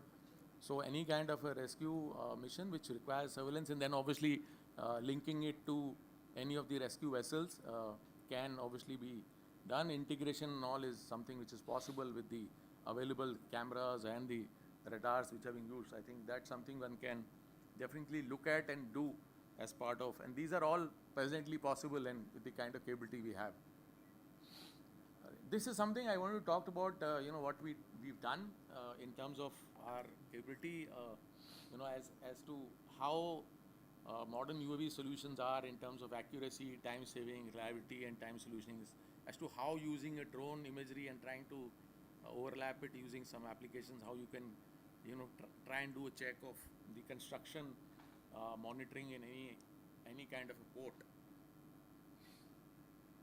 This is something we talked about in our firm, and it's about the berthing challenges. You can see the kind of challenges we have. The turnaround time is something around 2.6 days. Global average is less than a day. And the reasons are obviously, the kind of monitoring of working, non-working berths, and the issues of ship anchoring. So how does a drone come into this play? Something where a drone takes off every, based on a certain frequency, it could be 6 hours, 4 hours, monitors the situation in various berths, has a kind of a checks on how many ships are getting anchored closer to the port, and then obviously the videos and images can keep coming, and you can keep identifying as to how the circuit of these can be carried out. So I think this is one place where definitely drone has potential to support and reduce the turnaround time. Future applications of drones is what we look at. We are very sure that inspections, and obviously inspections from their various point of views, we talk about inspections in terms of holding areas, various cranes, where there is limited accessibility is something you can do. Traffic management is something definitely drones can help in, movement of vessels and all, apart from the radars and the cameras. Search and rescue, we've talked about. Environmental monitoring, obviously, like I think we were discussing with somebody, oil spillages, any kind of things which are there. Now we've got SARs and all this kind of radars which are there, which can be boarded on the platforms of the drones, and you can definitely look at it. Something like a ship port, forensic monitoring and all is something which can be done. Kind of gas emissions and all which are there can be done using drones. Anti-piracy is obviously something which is easily doable when you detect some kind of a movement which is not in tune with what the AIS says, or which is something which one has a doubt on. Drones can be definitely used. Last two is something which I want to dwell upon. This has been done in the globe. Underwater UAVs or drones is something you can do for hull inspections, various kind of checks below the ships when they are berthed, and logistic drones. So logistic drones, again, there's a difference between logistics, land-based, sea-based, and then something called a mobility. So we have logistic drones today which are doing work like, even something like a pesticide spray, where a 10-liter, 20-liter tank goes, sprays and comes back. Then you have obviously got medical logistics, which is around 3 to 5 kgs. They pick up certain medicines. Then there is something called a typical logistics, which is like around 20 kgs is what currently in India we are doing. We are not there in that space, but there are at least 7-8 companies which do 20 kgs of payload lift and around 20 to 25 kilometers. That's the maximum kind of range right now we've been able to identify. What we are doing as Idea Forge is we're developing something on 100 kilometers, 100 kgs. And that's a typical kind of a logistics requirement in mountainous areas. Also, it will be a major requirement across disaster relief and all, where you want a lot of stuff to go across and maybe dropped at a certain place. Even evacuation of people. Not every place you have helicopters which can go and land. A typical drone requires a 5 meter by 5 meter. These kind of drones may require maybe 15 by 15, but then that can be developed much faster than a kind of helipad which is required for helicopters. So I think logistic drones and underwater drones are the future, where a lot of it is being done across the globe. Not so much in India, because I think we're still not looking at it very critically in that direction. But I think a lot of work can happen in this space. Now, Idea Forge, how we look at it is, we'll just tell you quickly about a couple of products which we do. And just to tell the audience how Idea Forge functions is, we create a product for the most extreme temperatures, weathers, environments. And we do it for the armed forces and the paramilitary forces. And then we try and see how it can fit into the normal environment. Because if it's been tested at minus 30 degrees and plus 55 degrees and wind speeds of 12 meters per second, we know that it can work in other places, and we can obviously create certain changes. So this is something which we have today, which is being used as one of the major drones with multiple, obviously, applications and cameras. We've tested this model at 19,000 feet. It can do, now the new model does 90 minutes of flying, and obviously it has a distance, it can fly 15 plus kilometers in a single charge. Obviously there is the problem in coastal areas is the wind speeds. Now that's something we need to obviously work on, because the wind speeds are lesser in mountains, more in the valleys and in the coastal areas, especially in the kind of funnels which get created. So I think wind speed is something we'll have to work on depending on the kind of requirements and use cases we have. But I think in terms of capability, reliability, I think we've had these products done more than 4.5 lakh. Just for the information of the audience, we've done 500,000 flights already in India as Idea Forge. And every 5 minutes, we have drones which fly. Obviously, there are some challenges in certain sectors which are very specific, like maybe ports is one. But then we need to see what is the kind of numbers we're looking at, because that's where the business model will run. Now, this is the fixed wing aircraft. This is the one which has got a lot of accolades globally. It's also, we're marketing it in the US. It's something which is done, in excess. We've tried excess of, it says 15 kilometers. We've done trials at 25 and it's kilometers, and it's 120 minutes. The new version we are doing it is going to be 150 minutes now. It's done globally. We have had multiple usage in the high altitudes with now doing it ITBP and all. And then obviously we talk about various type of payloads which can get integrated onto the same platform. So this is a fixed wing and very lightweight. All of them are below 7 kgs weight. Can take a lot of payloads. But then this has a limitation as of now on how much of wind speeds it can fly in. So the maximum they've been tested is around 13 to 14 meters per second is the maximum. But the disadvantage is they need a certain orbit, they need a certain space to move up vertically and then fly in a certain orbit. So it is effective in certain places, but I think where the challenge would be certain wind speeds where we will have to work on it. Bluefire Live, I've already spoken about it. It's a technology we've created globally, the only one where we can obviously even control the payload sitting. We have a flight in US, we can control the payload sitting here. And it can be seen as to what it is. Doesn't require anything to be stored onto the UAV. It comes straight to your GCS. You can take it to the cloud, or you can carry out all applications. So we've got a thing called a flight cloud, which is an application which we are using, which does all the processing on the flight cloud without it having to come onto your system. So the access is through the cloud, but then we use that portal and carry out various. So we've done it for the mining, we're doing it for the forest. So this is one application, I think, which is something which we've been able to do. We are proud of and trying to use it in places. That's about all. Just one, I think, input which I would like to share. Today, what we see is, a lot of drones being picked up by various departments, and whether it is ports, whether it is mining, I think the problem in India which we've raised, one is obviously Make in India, and we take a lot of pride that in 17 years, I think probably we are at more than 60% indigenized, the balance 40%, only 5% is dependent on China. I think that is where the challenge is, that we are not very clear on what kind of specs we want to put. I think what we realize is with a lot of departments, and within the same departments, different ports have different specs, things which will never happen. So it's like we were discussing, me and my friend from Dhamma, that's like saying I want a wife who looks like Aishwarya, she should have a physique like, and Usain Bolt can run that fast, can cook like a chef. It will not happen. We will have to understand that technology has limitations. You want it to fly far, it will fly far, but then the weight will have to come down. The weight comes down, the problem of payload.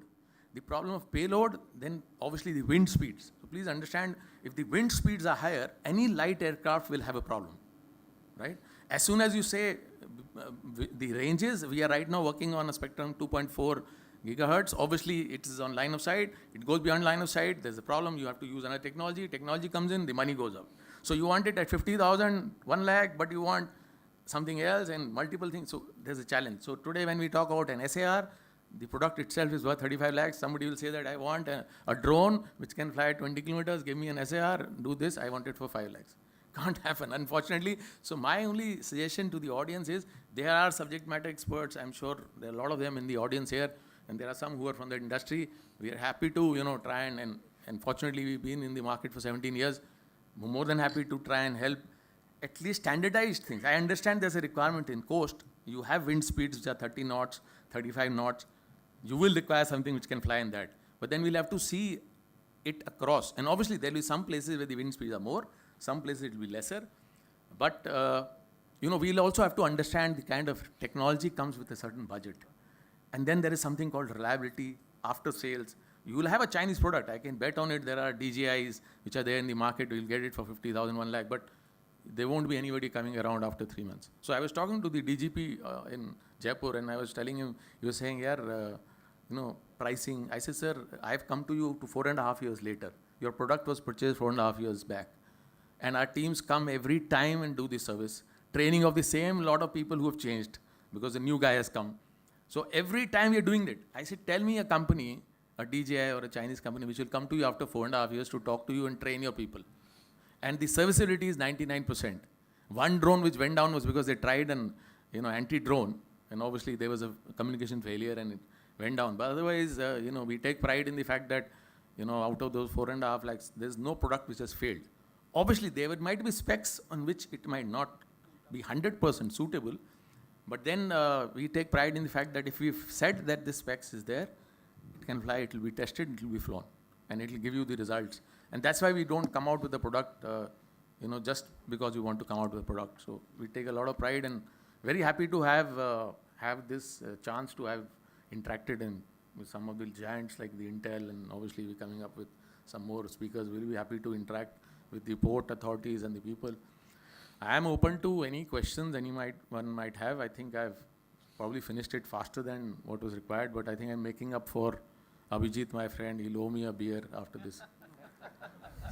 So, no, on the lighter side, but thanks to Rajiv sir and Dr. Vinod and all the esteemed audience here, I'm absolutely happy to interact and take up any questions, clarifications, for the benefit of audience. I know, I think, and also just to tell you the way drone industry is right now very unregulated.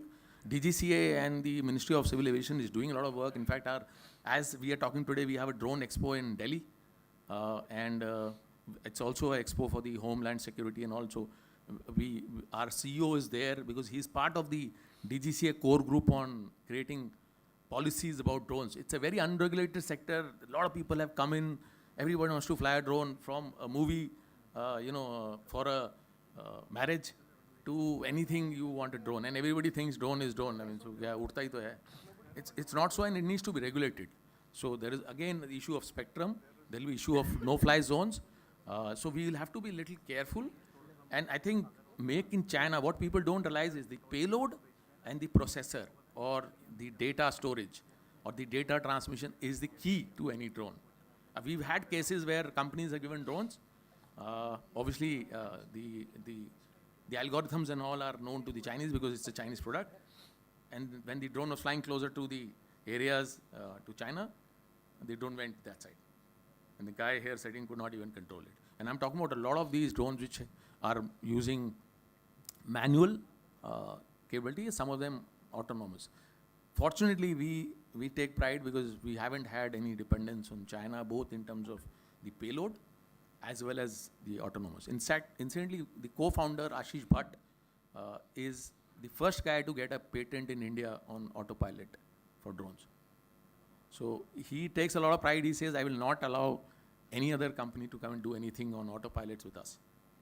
And I think over 15, 17 years, it's been a very hard grind. We got listed last year, and we are amongst the top 4 or 5 companies in India, and probably the only company into just drones. And there are Zen, there is Prague Defense. They do a lot of defense. I mean, like Termas, they have a lot of other capabilities in terms of radars. But we, as a company, have stuck to drones, and we're doing different types of drones now.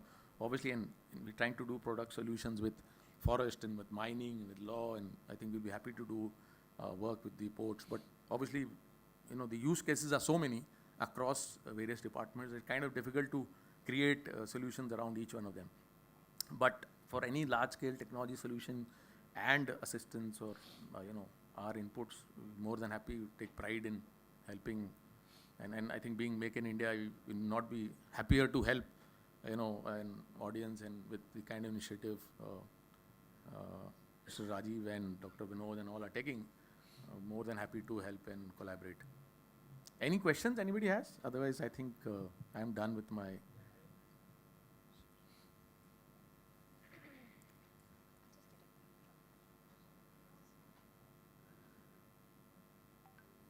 Is there any integrated mechanism in drone, real-time data from water quality parameter can be transmitted? No, sir. Right now, there is nothing on, so I'll tell you the problem with anything which is subsurface, like we had this kind of requirement coming from the geological department of soil and construction, where they needed the quality of soil below the surface. The problem is, since these drones have to fly a certain altitude, minimum altitude, and in India, there's a restriction on where it can fly. So as soon as it starts going up, anything, a sensor which is picking up data from the surface, from the water or the soil, the efficacy of that data or accuracy starts reducing. So as of now, that technology or capability hasn't been created, but I'm sure, and the problem is also prohibitive pricing. Even if you were to create, what is the usage, how many users, prohibitive pricing, So right now, there's nothing which has happened. It can be created, but nothing as of now in India. I'm not sure globally also. I haven't yet checked, but I'm not very sure because I've done a lot of study on at least the soil-based and water-based, but I haven't come across anything on this. Yeah, next, anybody? I think somebody was... Good afternoon, sir. I'm Ankit from Tama. And first of all, thank you for the insightful presentation. My question is that we are talking about drones for the ports and waterways. If we come to ports, there are a lot of vessels over there which have the communication equipment that operate in the same frequency bands which the drone operate. And I see that there is a lot of challenge flying drones in the port area because of the interference and the jamming effect it can create because of the coexistence of these similar communication equipments. So how do you deal with this challenge of interference with the same band? Yeah, so that's absolutely valid. So what is happening is this is where the issue of frequency management and spectrum will come in, because it's been done across the globe. Incidentally, if you see in Europe, they're using drones for the same kind of work which I've talked about. But what you're saying is currently in our scenario, the kind of frequency we're using specifically for drones is where there is a challenge. So, and when you talk about anti-drone, definitely there is a problem. But I also want to tell you something which we have started.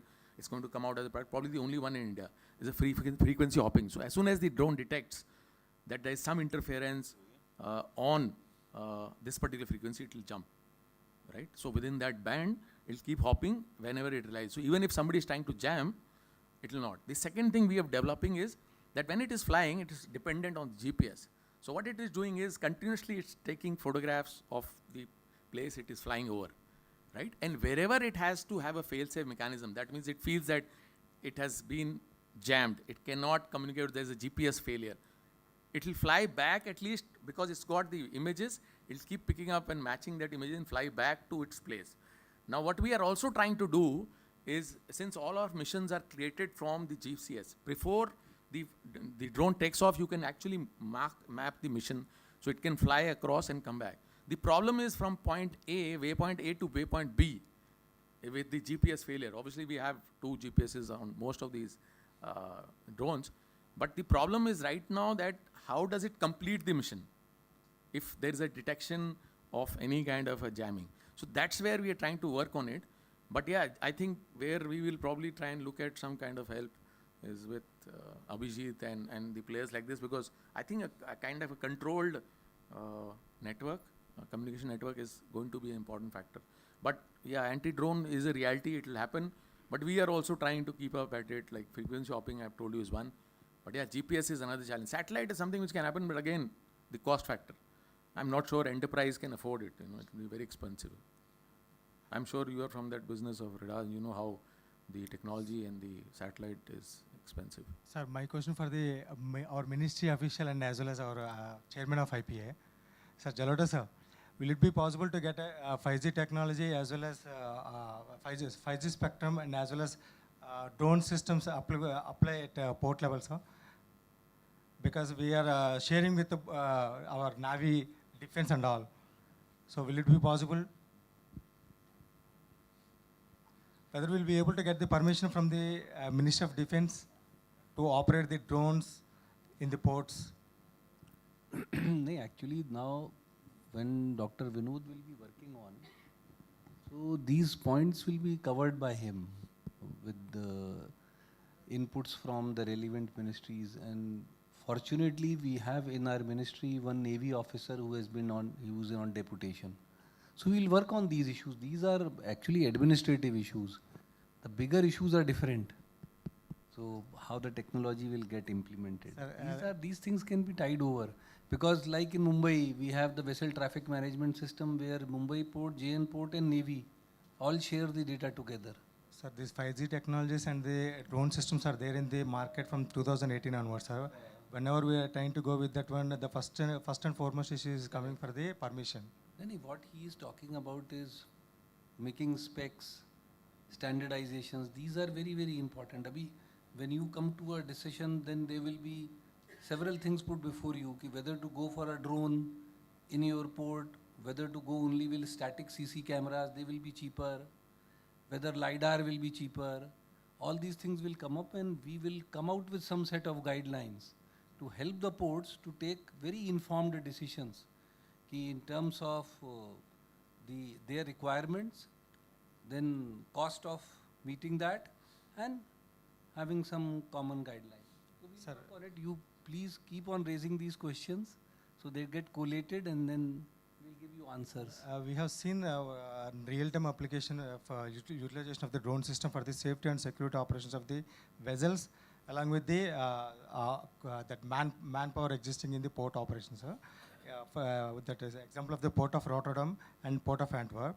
There, how they are managing this drone system along with the 5G technologies to find out the leakages in the oil from the vessels, as well as monitoring the crane operations in the port operations, as well as to monitor tracking the containers, as well as the accidents in the operational area.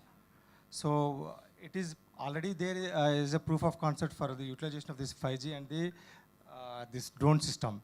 But the only constraint in the India is the permission. That's why I'm telling so. Good input, yeah. Anybody? Good afternoon, sir. Yeah. I am Captain Indranil Mukherjee from Paradip Port. Sir, I have a doubt regarding the sharing of data via your Bluefire network through the ground control station to our security control room. The data is using the internet.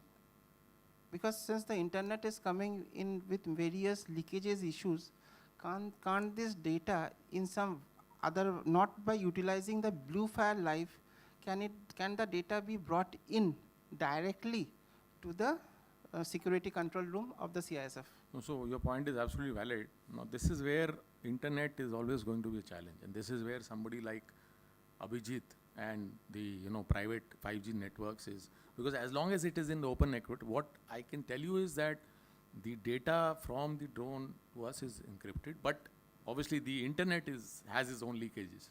So that is the reason why most of our customers who are in the defense or in the paramilitary closer to the borders, one, because there is no internet connectivity is still a challenge there. Second is obviously they don't want that data to be on a net. So what you're saying is right, and this is something when we say that wherever there is a security challenge, we don't advise it that it should be used, because obviously we just don't want to sell a product because we are selling a product. But then that is a challenge. I mean, and we have to work around it, and the way we work around it is obviously you need to have certain private networks where it flows onto your system and onto maybe the server. So that's something which has to be done, but for that we obviously are dependent on certain other companies and service providers. To say that it can be used everywhere may not be the right statement. It has its challenges. However, it has its benefits. Where there is no challenge of looking at it, and I'll give you an example. In Dantewala, which is very heavily infested with Maoists, now what happens is when the drone is flying, it is flying in a particular under IG zone, an IPS officer. Now the movement of a lot of these people happens into another area, which could be under another IG. So what has happened is that they've got access, and sometimes when they connect, they say that, can I have an access? He has an access, a BlueFire Live, and there he can also look at it, something which the other person is not clear. So he will probably try and use the camera, control the camera from here and try and zoom it to look at a certain area. So there are certain, and now that does not have a security issue because you're looking into the Maoist. I mean, the Maoist is not looking at you. So there are certain places it has utility. There are certain places where multiple users are there and there is a headquarter or an office where you want to look at it. Like we did a trial in the Municipal Commissioner of Mumbai. It was there and he wanted to look at certain areas where there's a problem. So it can be used, and there are certain areas obviously they can't be. We need that kind of a security of communication. Sir, because in the ports area, all the communications, internet communication or wireless communication needs to be certified by CERT-In or IIT Kanpur cyber security team. Is your BlueFire Live is a CERT-In compliance as per the Ministry of IT circular which was issued? No, I'm not very sure. I'll have to get back to you on this. Right. So another second thing is that anti-drone systems, there are very limited players in India. Is your company working anything on anti-drone systems?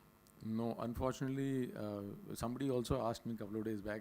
So we are not causing the COVID and we are not creating the vaccine. So not to say that drone is a COVID, but there are a lot of people in the market. There's a lot of talk around that COVID was created by somebody and he wanted to create the vaccine. So we are very clear that, but yes, anti-drone is something we are working on. So that's the next step. So you will have an anti-drone, but there's something which is going to come to ensure that the anti-drone itself is not effective. So that's something we are working on. So the first step is obviously frequency hopping to try and obviate the anti-drone measures, which is a kind of an anti-drone. But we are not doing it because of a simple reason that it's kind of a conflict of interest. We create a drone and then we create an anti-drone and then we create an anti-drone. So we're not going there as a kind of a company strategy. So because my port being a refinery-based port where 40% of the India's fuel requirement passes through this port, and so has been declared as a vital interest of the nation, we are still relying on tracking of drones by using our radars, by fine-tuning the radars and from the point of origin to the point of departure. So this anti-drone system will be very useful for especially all the refinery ports as well as the refinery establishments. So you're right, we can create, help you, because a lot of our strategic partners on technology, like we are using some of the players. Qualcomm is one of our strategic partners for lenses and various, and there are a couple of players who are helping us. We can definitely, help you with a kind of a proof of concept or a capability, but per se IdeaForge is not doing that. Because again, what has happened is there are a lot of, we have to also look at where is the maximum congestion in technology. Like I told you, 20 kg payload, 20 kilometers is a lot of congestion. There are 10 to 15 players in the market doing that. And after 20 kg is like one jerrycan of water. So it's got not much utility beyond a certain point. and 20 kilometers. Now, if you look at it, our village spread and mountainous areas, 20 kilometers is hardly any distance. So there are some places which strategically as a company we've taken decision that we will not enter. Not that we cannot, it's just that we don't want to get into a space which is congested. So anti-drone is one space where we feel that there is a capability, but we're not doing it strategy, but we can help you with the solution because we are working with partners who are doing this. One final question here. We have. Sorry, sir. One second. I'll follow you up We with definitely it. need one question from a lady. Yeah, one lady, and then I'll give you the mic, sir. Just one last question. I think very rare I to take find the honor ladies of speak it. in an audience. This is Kirtana here from IIT Tirupati. Hello, ma'am. Yeah. Hello. You from IIT? IIT Tirupati. Oh, wonderful. So we work on the position precision technology, the PNT. So we have an innovation hub which is working on GIA as well. So my question to you is, there's no GPS underwater. I was curious to see that you have underwater drones. So what do you do? I mean, So we technically process using the inertial progressing systems or the IMUs and all that. So I just curious to know how do you handle the communication? Yeah, so we haven't yet. I just mentioned it as part of futuristic. We haven't yet gone into that space, but globally there are players who are doing it. And I think the point which you're saying is something which is valid. Obviously, GPS will probably not work. Once we reach that stage, we haven't seen that kind of a market here. So we haven't created that, but that's something which we have discussed with the global players and partners. It's very, very, critically being used in Europe and in Singapore, but it's not happening here in the in most of East Asia and I think India and all definitely. Again, it's because of the kind of the technological challenges, but more than that, there are economic challenges, commercial challenges. We also have a final question here, sir. You may take the mic. Sir, good morning. You have very nicely presented the things regarding the drones. I am from Deen Dayal Port Authority, Yogesh. Sir, as you know, most of the major ports are having the high winds. And you said that the drones are having the wind restrictions. Ports are having the, radio towers and cable laying, using 5G technologies and all these sort of things, network, internet, everything, for free flow of the data. But offshore, suppose if you see our location, our port's location, we are very close to the international border. Of course, our position is little bit different. Their security comes into the picture. And the security, the VTMS, they are monitoring the vessels and small fishing vessels, etc. But still, there are chances of some manual movement from across the international border. So how the drone can play in that area? And one more thing, sir, all the ports are sending their pilots to vessel to pilot the vessel into the harbor. Is it possible, would it be safer and cheaper that a pilot can use the drone to go to on the boat, despite of using the this one, our ferry, this tug? So absolutely, I think valid. Anything else? That's all, sir. So I think one part, the second part I'll answer first. I think that's something which we were discussing with Dharma, and I think that's something happening across the globe. That is any kind of support of the movement, any spare parts and all to be given to the ship in case of any maintenance issues, any documents. Those kind of things, definitely, I think a drone is a better option than right now moving a small vessel from the port till the ship and then getting back. Obviously, there is also a challenge of expenditure, movement of a person, getting him exposed to those 20 kilometers inside. So that is something which can be done. The other part is what you were mentioning is related to, you mentioned as to how can you detect. Now that is a challenge which is there. So the 300 GRT and above, whereas the AIS is there, that is something which is mandated across the globe. So they need to have a system and it gets detected, it will verify. The problem is ships or vessels which are smaller. There is no global mandate. And unfortunately, we were discussing just before this, that large number of our fishing vessels, and fishing boats which go into the sea, and they go in such large numbers and they come back, they may not come back to the same place, they might move 5-10 nautical miles here or there. The problem is, how do we do it? Drones can be done, they can be used. Obviously, you'll have to use cameras with AI.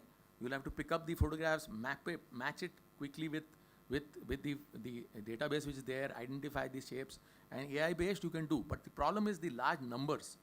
So, trying to check all those 100, 200 fishing boats will be always a challenge. It can do random sampling and pickup, but it will never be a foolproof kind of mechanism for a simple reason that there is no organized system, even in the fisheries department, to say that how many fishing boats have gone into the sea. Similarly, if there are boats which are already in the sea up to a certain distance where they can fish, how many of them are coming back is kind of difficult to check unless you map all of them and then you are sure that they are going to come back to a similar place. So it's a challenge, but it is doable, but will never be foolproof. So that is definitely going to be a challenge. Wherever there is a clear mandate, it can definitely be done using drones, right? So I don't know if somebody's heard, Schiebel is an Austrian company. It's got a helicopter-based drone which has distance, it can fly to around 200 kilometers. It's a total IC engine based, so it's got an engine, it flies like a helicopter. So the Navy purchased 3 of them, I think at 150 CR each. It has the capability to do all that because it's got a lot of payload. It can fly 200 kilometers, can land anywhere, it can pick up any movement of vessels, can do the AI based checks and all. So that is possible in the seas, and it can land also on a moving ship or a vessel. So it is possible, but then the cost, like I was saying, Navy could afford it because it was a national strategic kind of a level, 150 crores. We are doing something like this. Another 3 months we'll have a drone, which is a hybrid aircraft, battery, and this thing will fly 80 kilometers, can land on a ship, will have multiple payloads, will be able to do detection. But the problem is, wherever there's organized identification, it can be done. Wherever there's a not so organized, there will be a challenge of 100% kind of surety. That's a problem with the marine police today and the coast guards is also facing, because they are dealing with ships which are smaller, which don't have a mandate. So it is a challenge. Anything else? Sir, I cannot not take sir's question. Definitely, sir. He's their primary host, so I cannot. All right. If you permit. So finally, this will be the last question, and then, of course, Mr. Rodriguez would be available for any more further questions. This will be the last question. It's not the question for you. It is a general discussions for the forum here. There are 3 things. One thing for our own Navy committee, suggestions from my side, because this drone and many things are using the GPS-based tracking. In India also, we are having IRNSS, NAVIC-based satellite system. Like other foreign countries, GPS, GLONASS, Baidu, India also has already have IRNSS. So I wanted the policy decision makers this to be put it into the paper. Since we are from the communication division of the Ministry of Ports, this should be implemented at least for the future. Any agencies in the Indian port sector or any sector, they have to at least to try this, because we are now started one pilot project tracking of the deep sea buoys in Gulf of Combat. We have tracking those 3 buoys we put. We are it is a pilot project type of thing. So only NAVIC based